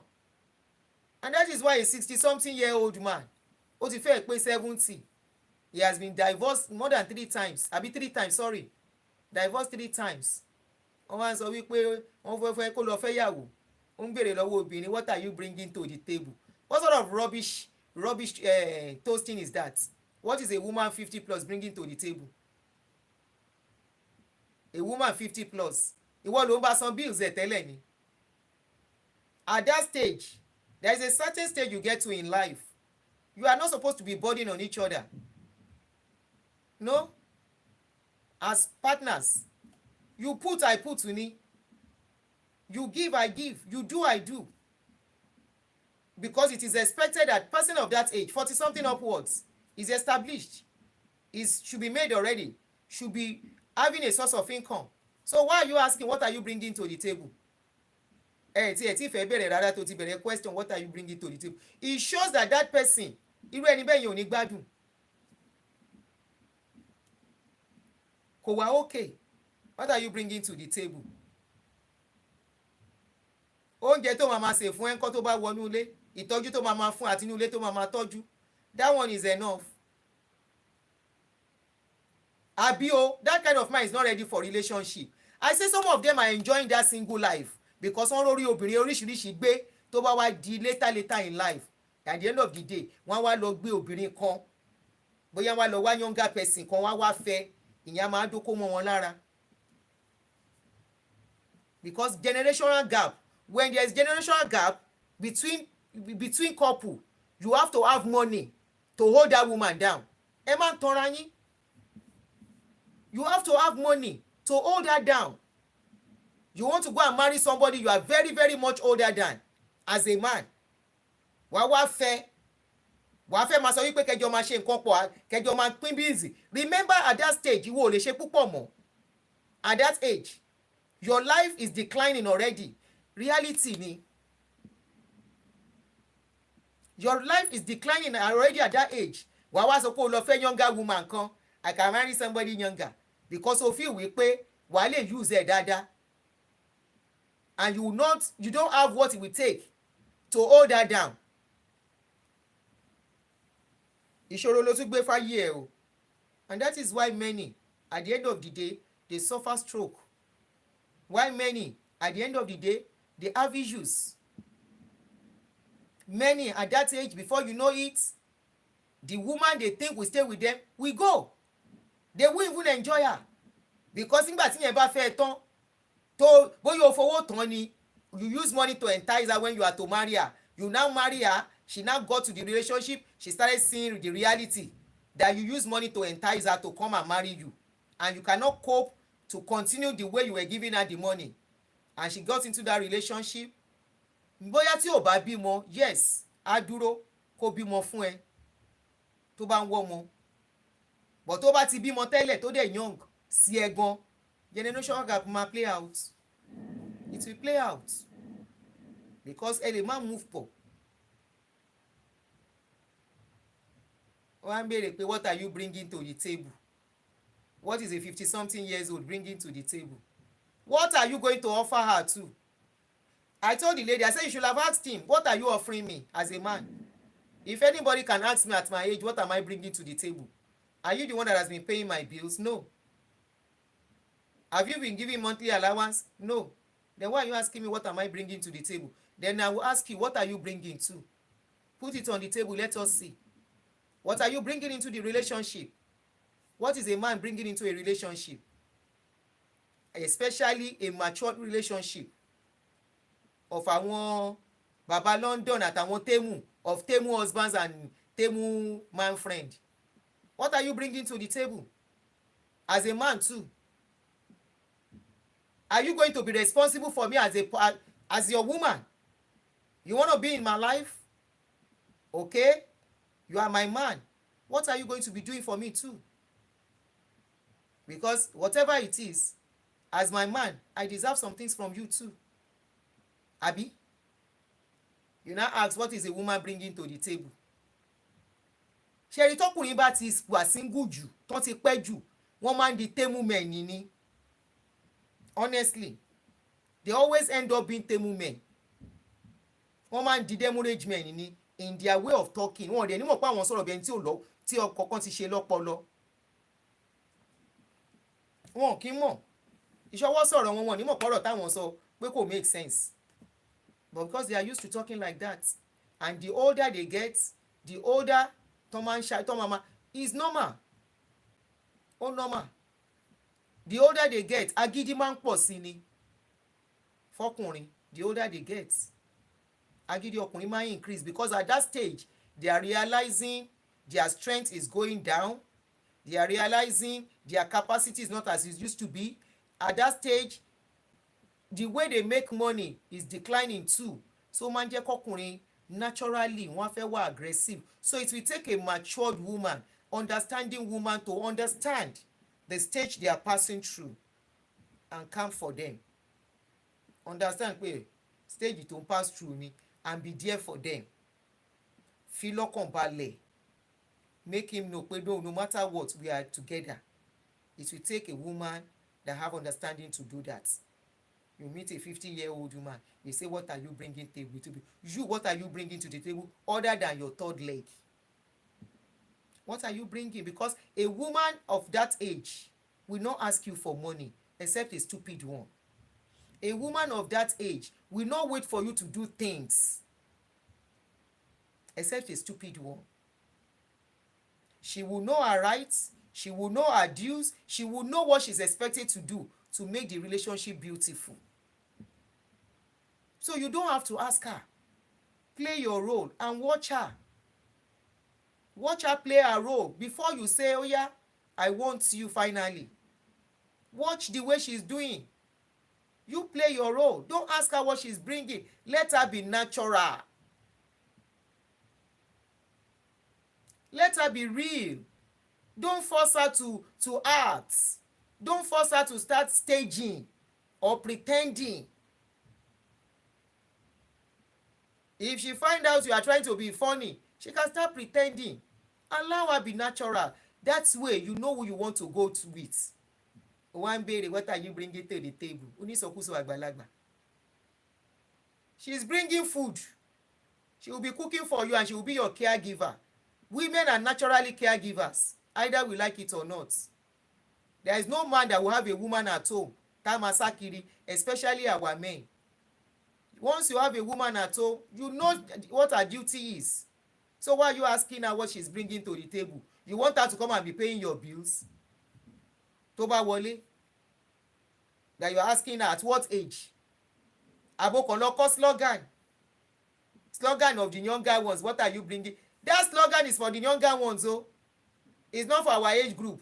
It's not for somebody 40 upwards ago. That what are you bringing to the table? At all, it's not for them. It's for people younger. You get to a certain age, some questions is not necessary at all. Allow things flow naturally. Àfi tí wọ́n náà bá ní problem. Majority yín dẹ̀ ti ní problem. Obìnrin ẹ ti wọ́n obìnrin lè mọ̀, obìnrin ti hàn yín lè mọ̀ padà. Memphis is here now, ṣe bóun ló kọ́mẹ́ǹtì yìí. Ẹ ti wọn obìnrin lè mọ̀, wọ́n ti wọ̀n yín lè mọ̀ padà. Ńgbẹ́ bá wọn lè mọ̀, àwọn náà fún yín lépè. Ara ẹ̀ lélẹ́yìí tàbí ṣe case study. Ara ẹ̀ lélẹ́yìí. If this video does not come out now, that man will say, I have never touched her. She is this, she is that. Ó bà ayé mi jẹ́, ó bà ìwé mi jẹ́. If this video doesn't surface on social media now, the guy will say, I didn't do her anything. And gbọ́ tí majority in my butter, tẹ́ máa lóbìnrin bà ìwé yín jẹ́. You will not see how the story went gangan. What did you do? Tóbìnrin fi cancel ìwé, tó fi bàjẹ́. If this video does not surface, this man can come out tomorrow and say lady yẹn bà ìwé mi jẹ́, ó bà tèmi jẹ́ l'Amẹ́ríkà, ó ṣe kinní kan. You can even see with the video how he's denying ever touching this lady. Ẹ ti wọn obìnrin lè mọ̀, wọ́n hàn yín lè mọ̀ padà. Ẹ wá rí gbogbo obìnrin bí èṣù. Tẹ́ máa fi ṣìgbé. Ẹ ti wọn gbogbo obìnrin, ẹ ti wọn àwọn obìnrin lè mọ̀. Àwọn àgbàlagbà náà ń pòwe pé nǹkan tó ò bá ní jẹ má fi run mú. What are you bringing to the table? She's bringing herself. She's bringing taking care of you, nurturing you, and being your caregiver, watching out for you. Tó bá ti fẹ́, ó ti di ọmọ ẹ̀. A máa kẹ́ lójú kẹ́ nímú pẹ̀ bí ọmọ ni. Àbò fẹ́ lọ fẹ́ ni tó wà ní 40+ kò ní mo bí ọkọ ọkùnrin kẹ́. Irú ẹni bẹ̀ yẹn, òun náà ti jẹ breakfast ní 1 or 2 places. Á tọ́jú ẹ̀ dáadáa. And what are you bringing to the table? Lẹ́yìn ṣe ń sọ̀rọ̀. What are you bringing to the table? What are you bringing to the share ni? Majority yẹn ti wà, ẹ ti mess ara yín up, obìnrin ti mess yín up. Wọ́n ti mess yín up. Soliloquizing is a speech where a character expresses their thoughts aloud while alone. So wọ́n bá ti hàn yín lè mọ̀, òun ló máa ń irú yín lẹ́ máa sọ̀rọ̀ bí lẹ́ máa ṣarán. When you are supposed to be intentional about your life, lẹ́ máa ṣarán. When you are supposed to do the right thing, ẹ máa ṣarán. Ẹ máa ṣarán. Ẹ bá àwọn obìnrin lè mọ̀, àwọn náà yà hàn yín lè mọ̀ padà. Gbogbo obìnrin kọ́ ló ń dákẹ́. Ìmí inú yín burú bí èṣù. We are not the one to report the case. It's the woman that will report the case. People have been saying, I won't report case, that is not my business. I don't know the details. Nígbà bá ti wọn obìnrin lè mọ̀ tán ti wọ̀nyí lè mọ̀ padà, ẹ bá di old age. Àgbà ilẹ̀ máa ṣe ní terms and conditions. Terms and conditions tẹ̀ nígbà tẹ̀ young. Ẹ ti wọn obìnrin lè mọ̀ rí títí, ẹ ti róríṣiríṣi. Ẹ wá ní terms and conditions. Terms and conditions applied. Ẹ wá sọ̀rọ̀ ayín di commodity tó jẹ́ wípé ẹ máa wà marketable for life. Ẹ lè wà marketable for life. The same way obìnrin náà lè wà marketable for life. Ó kàn yàtọ̀ síra wọn ni. Ẹ̀yin náà dẹ̀ mọ̀ pé ó yàtọ̀ síra wọn, but ẹ̀ ní ṣe jẹ́jẹ́. Oh, she's your auntie. She's the one to report the case. She's the one to report, and I'm sure she will do the needful if she wants to. She's the one to report the case by herself.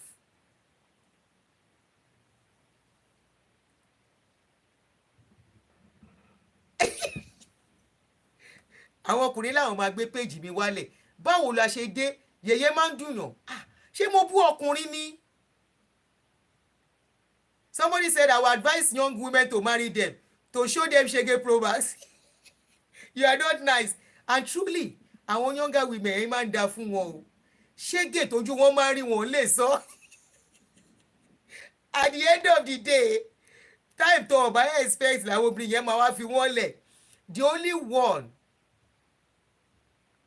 We learned the mom is in America, so she should be able to do the needful. The only one tí ò kì í jẹ breakfast, Adétutù, you are not nice. The only one tí ò jẹ breakfast nínú wọn is èyí tó bá lówó dáadáa. Èyí tó bá ṣe anyhow, àwọn obìnrin yẹn náà ṣe anyhow fún wọn. Àwọn younger women yẹn. Báwo la ṣe bẹ̀rẹ̀ sí sọ òkè ọ̀rọ̀ ọkùnrin náà là ń sọ, because nǹkan tá a fẹ́ sọ kọ́ lélẹ̀ tẹ́lẹ̀. Ẹ má bínú. You are taking your breakfast. no vex. You know, there are times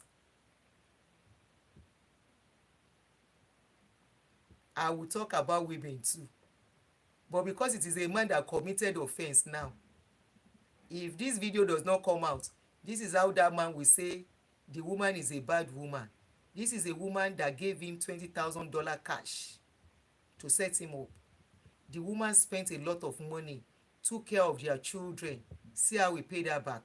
Filed for her 10 months after they met. Filed for the man. See how we paid her back. Beating her every time. Tó bá wá di ọjọ́ ọ̀la ń sìn, because either you like it or not, máa yí máa jẹyún ẹ̀ níṣu. Irú wọn ṣe rí player men or men tó bá burú, wọ́n máa ń jẹ ìyà ẹ̀ létà. Wọ́n máa ń jẹ. Tí ọkùnrin bá dé stage kan tí ò calm down, kò nífẹ̀ẹ́ ara ẹ̀ ni. Ọkùnrin tó bá nífẹ̀ẹ́ ara ẹ̀, when you get to a certain age, you calm down. Your principle was slack, was slow it down there. Was slow it down there.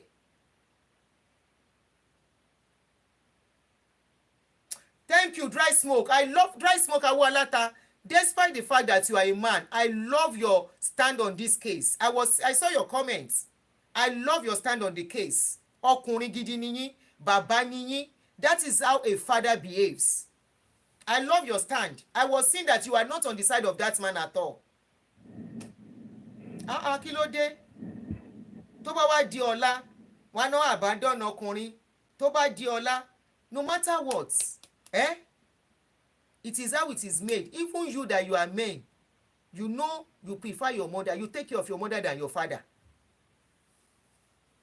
Èyí tó bá ní luck tó lóbìnrin dọjú alẹ́ ló ń gbádùn. Yálà òun ló lọ́mọ tó bí, òun kọ́ ló lọ́mọ tó. Yálà ìwọ ló lọ́mọ ẹ̀ tó bí àbí wọ́n kọ́. When you find the favour of the woman you marry, either as your wife, as the mother of your children, or your or another wife that you marry, if you treat them well, mo mèèyàn kan tó jẹ́ wípé àwọn ọmọ tí wọ́n kó wá fẹ́ ló ń tọ́jú ẹ̀.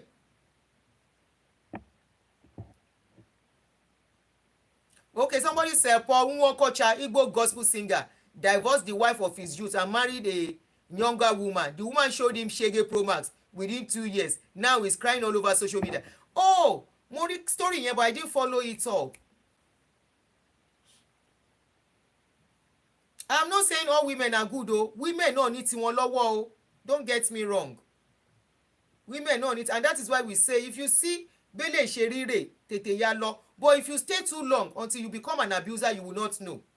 And that is what will fashion your mindset in your other relationship.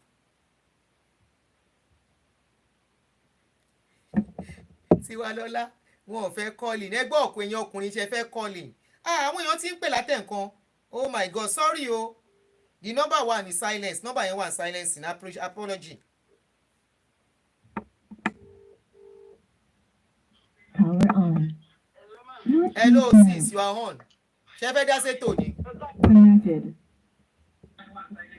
Ẹ kálẹ́ mà. Ẹ kálẹ́. Ṣé dáadáa lẹ wà? Ẹ kí ọjọ́ jàre. Ṣé kí n gbé yín sí speaker ní abẹ́fẹ́ bá mi sọ̀rọ̀ privately? Okay, àǹtí yìí ni mo bá ń tẹ. Ẹ kálẹ́ mà, ní mo bá ń tilé àǹtí mi lé pè mí.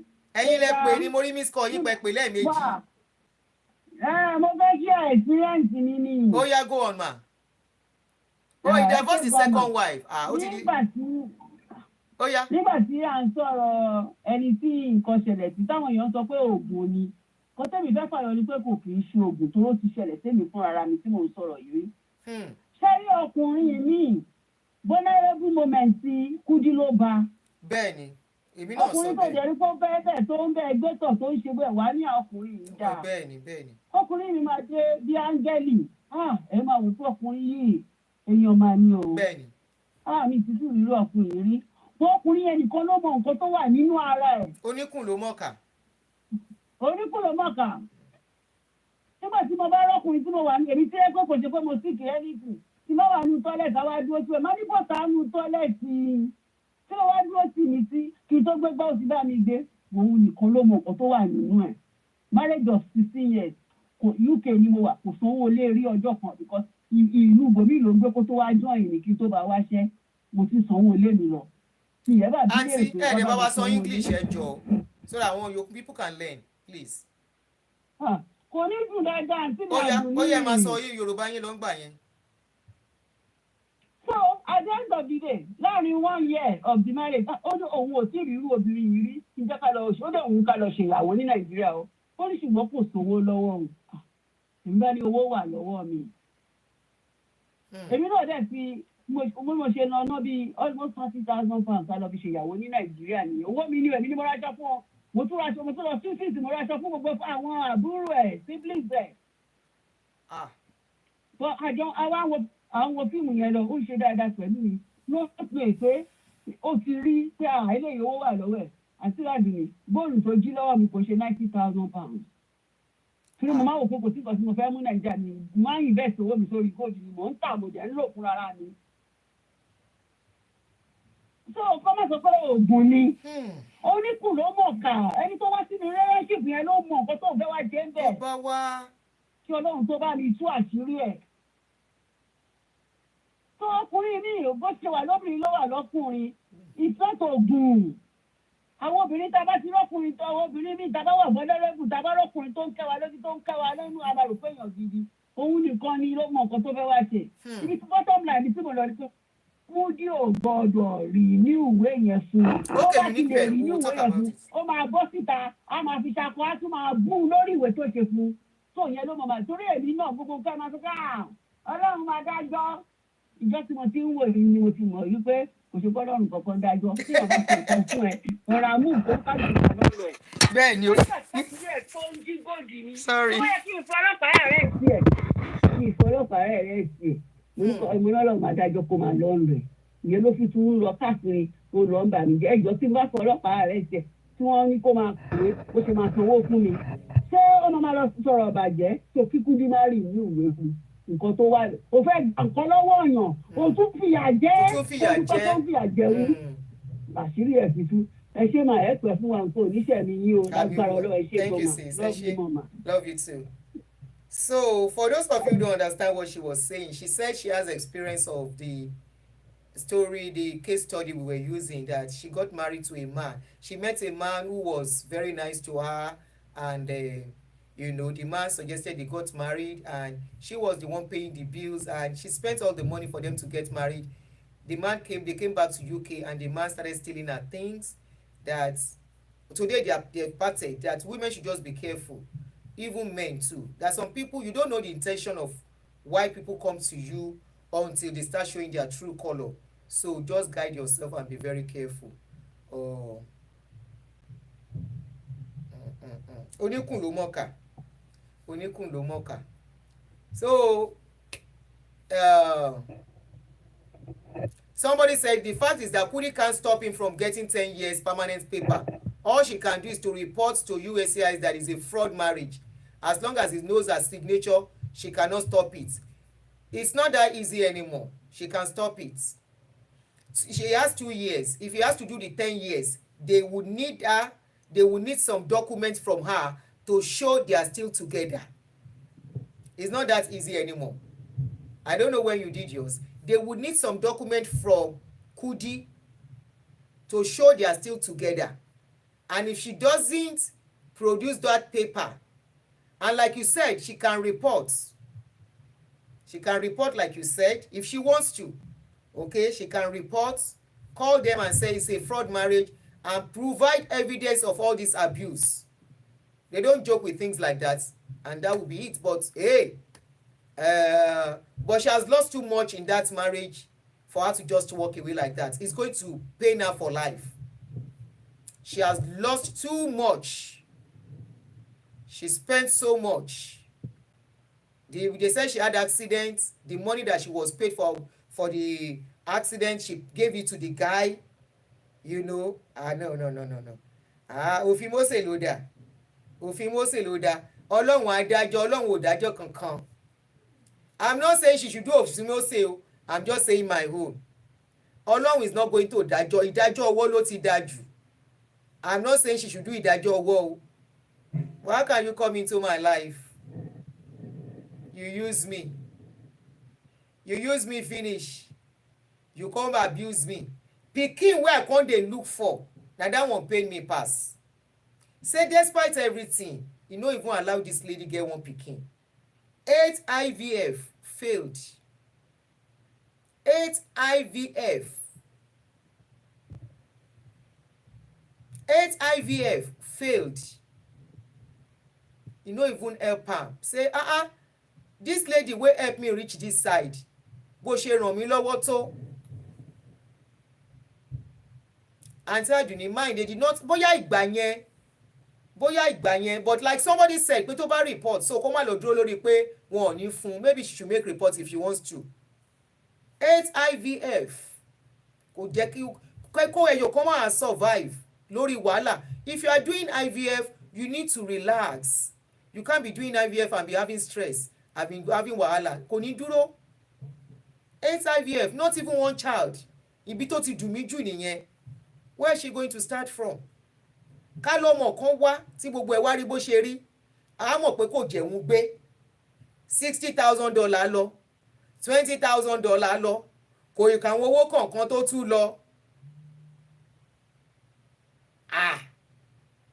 Èyí ọmọ náà mi ò tún wá ní rí bí. And that man will now work and tomorrow will now come to social media and be doing Aduni pepper them, pepper them. He will now be doing pepper them for me. Hey, ibi tá bá sinra wa dé, àjọ sinra wa dé bì kan. Wàláì, àjọ sinra wa dé bí àpẹẹrẹ. So that láti kọ́ ọkùnrin àbóbìnrin mi tó bá fẹ́ ṣerú ẹ̀ ní ọgbọ́n, èmi ò ní kó ṣe nǹkan kan o, ẹ dákun o, bọ̀ mo ní èmi Àdùnní Àdè.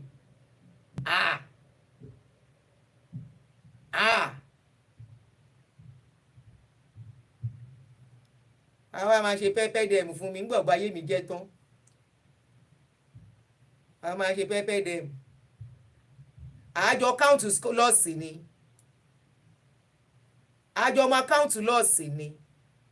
I say the best relationship tó bá máa break, you count loss, I count loss. You lose something, I lose something. That is why it is good to do give and take a relationship. I give, you give. I spend, you spend. That way, we will appreciate each other. That way, we will value each other. And everything, if not everything now go away separately, I will remember, ṣe bóun náà lọ́jọ́ kan báyìí, akúnjọ náà ni, akúnjọ ṣe ni, I go remember, bó ṣe dùn nìyẹn. It is not that the relationship will now break. Somebody will now stay somewhere and be saying, òun ló lose, kí ló kàn mí? Òun ló lose, mi ò gbọ́dọ̀ lose. A gbọ́dọ̀ lose. Àjọ owó bá lose ìwọ náà gbọ́dọ̀ lose.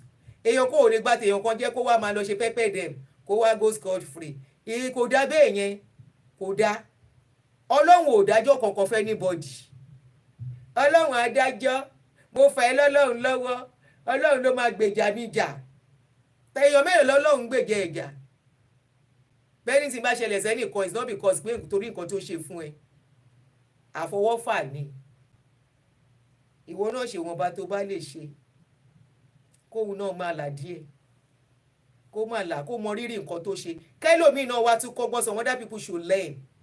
That it's not good to use people. I hate users. I can't stand people who use people. I hate them with passion. I hate people who take advantage of people in their vulnerable moments. I hate them with passion. You come to me at my vulnerable moments, take advantage of it, pray on it. Timba get to know. Lè jọ mí lójúmọ́. How much less? This relationship thing, we should learn. Káwọn obìnrin káyé kórìí wá pé you spend, I spend ni. And this is why you see all those religious people run from them. Those two over religious people run kò síbi tán lè tẹ̀sẹ̀ wọn bọ̀. Èyí tẹ́lẹ̀ omi máa fi sọ wípé you can nígbà tí wọ́n bá tiẹ̀ ti ń sọ fún wọn nínú chọ́ọ̀chì you can pray inside water or food before you give your man. Kí ló tún kù? Oògùn ìfẹ́ nìyẹn. Oríṣiríṣi la dẹ̀ ń rí orí social media yìí. Mo ti gbọ́ pé wọ́n sọ pé wọ́n ń ta ilẹ̀kẹ̀ àdódùn àti kàn án mọ́lẹ̀. Mo ní ó bá tán. Mo tiẹ̀ ti rìkọ́ọ̀dì fídíò yẹn. Lady yẹn lòun ń ta ilẹ̀kẹ̀. Ó ní ilẹ̀kẹ̀ yẹn she's selling waist bead. Any man that climb you with that waist bead, anything you ask for. Mo lórí ẹ̀ burú. You cannot use that waist bead to better your own life. You have to use waist bead to collect money from a man. You have to use the waist bead to collect money from a man.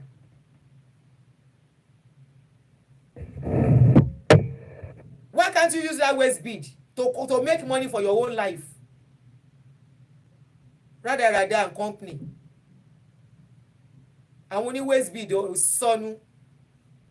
Waist bead tó pé beautification ló wà fún. Ẹ dẹ̀ jẹ́ kó súyàn. Waist bead tó pé is for beautification.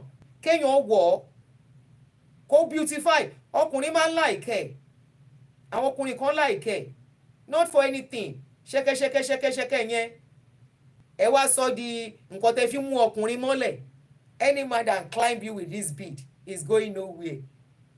Òun náà ni gbogbo yín ò ṣe tí ì lọ kọ́ di sí. Is going nowhere. Ọkùnrin mélòó lẹ ti rí fi so mọ́lẹ̀? Rádaràda. Ṣẹ́kẹ́ what? Ṣẹ́kẹ́ ni bí ṣẹ́kẹ́ rẹ̀. Àwọn ọkùnrin kan like waist bead. But tó bá ti lọ ń dológun pé wọ́n fi waist bead ṣe nǹkan, ó bẹ́tà ẹ̀yin ọkùnrin tó bá rí waist bead sọ fún pé kó yọ, kó lọ wẹ̀ kó tó lò. Because this nonsense téèyàn kan ti ẹ̀ ń gbọ́. Waist bead is for beautification. Wọ́n bá ti di pé waist bead ti ń dológun, mo máa ṣe fídíò yẹn clip yẹn máa gbé síta mọ́ ẹ̀ṣẹ̀ rántí ń sìn ni. Ó ti ń dológun pé wọ́n ń lò láti fi mú yàn wálẹ̀. If you see anybody with waist bead, tell them kó yọ kó lọ wẹ̀ kó tó fọwọ́ kàn. Wọ́n má kó bá lé ayé ẹ̀. All the work you are doing, ẹ máa wá kó owó fún wọn. Ẹ máa kó owó fún wọn. Anyway, I don't believe in all this rubbish, but it is better to be careful. Fashion lè bí mọ̀ pé I know bead is for fashion. Nígbà tá a wà ń sisi, bead lè bí fashion la mọ̀ fún. Ẹ wo, tó bá yẹ pé bẹ́ẹ̀ ni ilẹ̀kẹ̀ ṣe mú ọkùnrin, gbogbo obìnrin ló máa lọ́kọ ń gbà yẹn. Anyway, ẹ yẹ kí n máa lọ 7 o'clock. Mo fẹ́ wo movie. I want to watch movie. Adé tuntun ti wá lọ́la. It's for fashion làwa náà mọ̀ fún. Bó ṣe wá di ológun kíní ni ò wáyé wa. Ó ti wá di ológun pé wọ́n fi mú ọkùnrin mọ́lẹ̀ láti gba owó. Kúkú convert it to money. Àwọn ọ̀lẹ alápá má ṣiṣẹ́. Olè ọ̀lẹ. Nǹkan oní nǹkan ló ń wọ̀ yín lójú ẹ̀ lọ ṣiṣẹ́ tí yín kẹ́ ní tẹ́lọ́rùn. Somebody said those who are seeking for fruit of the womb with long waiting are desperate. You are right that they are desperate. You know, you are very right. But at this dispensation, at this era of knowledge and information, if you get to a certain age, as a woman, you get to a certain age, be intentional about your happiness. You don't have to be married to have a child. Tó bá rí pé ò ní lọ́kọ ọkùnrin. Some people are not just lucky with men, and some are lucky. Some are not lucky. It is not about whether they are beautiful or they are ugly. You can be beautiful, dẹ̀ ní lórí ọkùnrin, kì í ṣe pé ò ní wà. You can be, I don't want to use any word for a woman that any woman is ugly. Kò sóbìnrin tó ugly. You can be the less attractive woman, and men will not let you rest. So it's not about beauty. Okay? So ẹlòmíì ò lórí ọkùnrin. Ó bá ti rí pé ò lórí ọkùnrin tọ́jọ́ ń lọ. And I always tell people, like, tó bá ti rí stage yẹn, ó lè afford àti kan tirẹ̀ mọ́yàn kankan lọ́rùn. No. ẹni tó bá lóyún fún lọ́kọ, because at that stage you are looking at your biological clock ticking away. At that stage you are looking at yourself becoming a mother before it is too late, and you want to wait for one Mr. Right. At what age? A stage will come in a woman's life, just like I was talking about men too. A stage will come. To get a partner is not that easy. If we can be having single men, there are many single men in Nigeria, there are many here, there are many in London, all over the place. It's even becoming very popular now.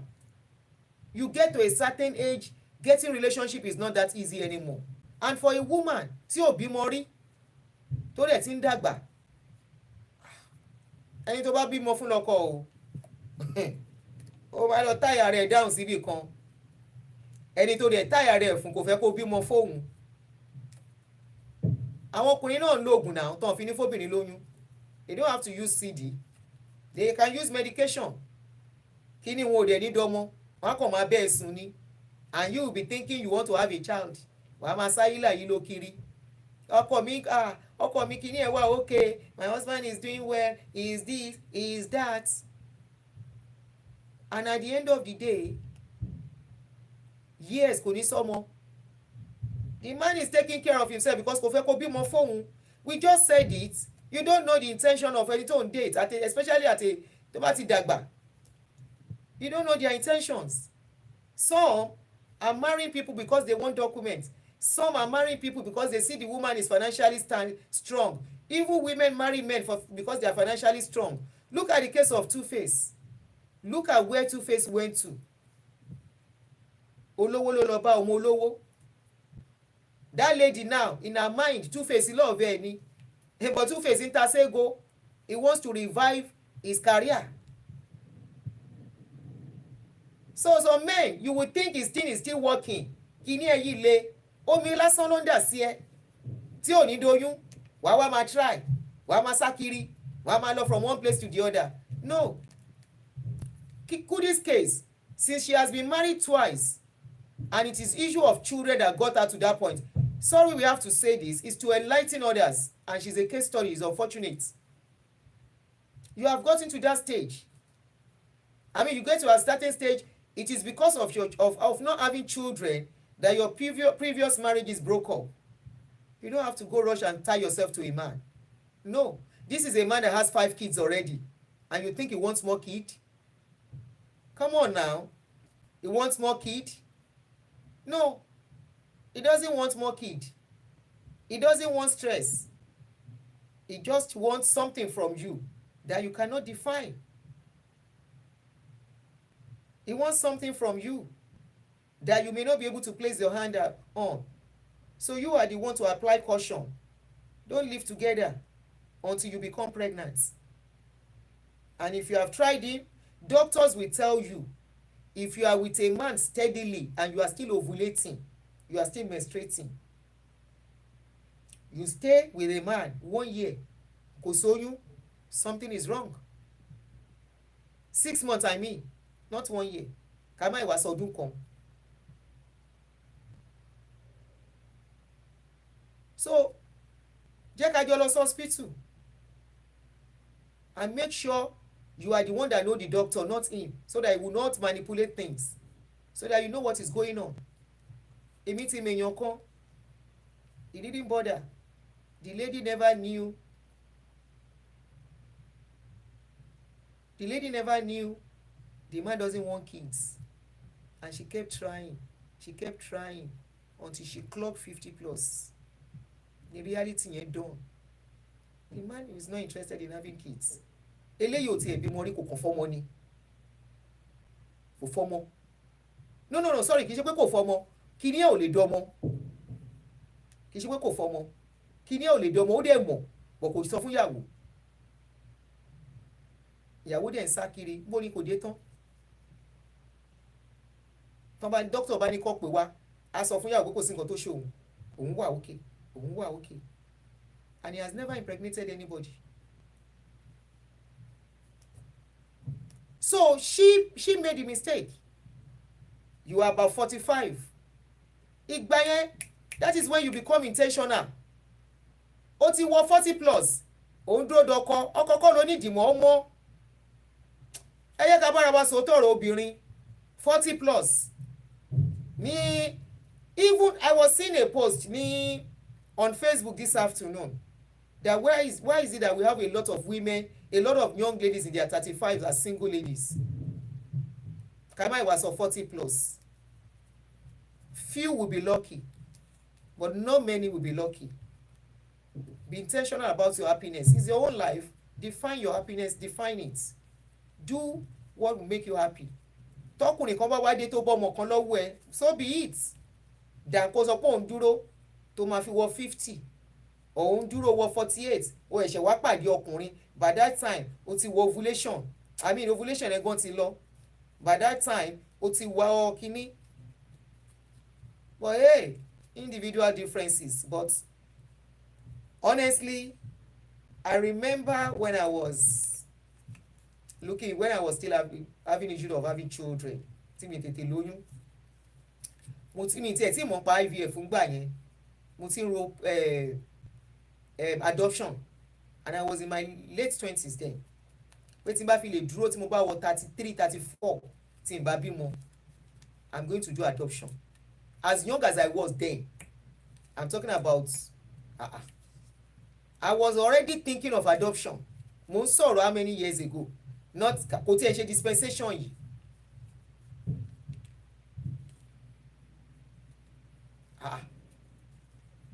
Ní dispensation yìí lèèyàn kan wá dúró 45, 42, 43, 44, 45, 46, 47, and you are steadily with a man. O dẹ̀ yìí menstruate wọ́n sọ fún ẹ pé o ovulate, everything is okay. A lot of ọkùnrin, àwọn ọkùnrin kan tó bá ti bímọ tán wọn ò fẹ́ bímọ mọ́, o ò dẹ̀ ní mọ̀, wọ́n á máa bẹ́ẹ̀ sùn, wọ́n á máa dà. Ẹ wo ọlọ́run má jẹ́ kó sọ́wọ́ ni, ẹ jẹ́ a lọ sùn, mo fẹ́ wo movie. I want to watch movie. So see you guys. I want to watch movie. Let me enjoy the snow and watch movie. Kílẹ̀ ọ̀la tó mọ́ ká tó tún bá jámájámá jáde. So carry wonderful night, guys. Thanks for joining me. And have a lovely night. Enjoy your night.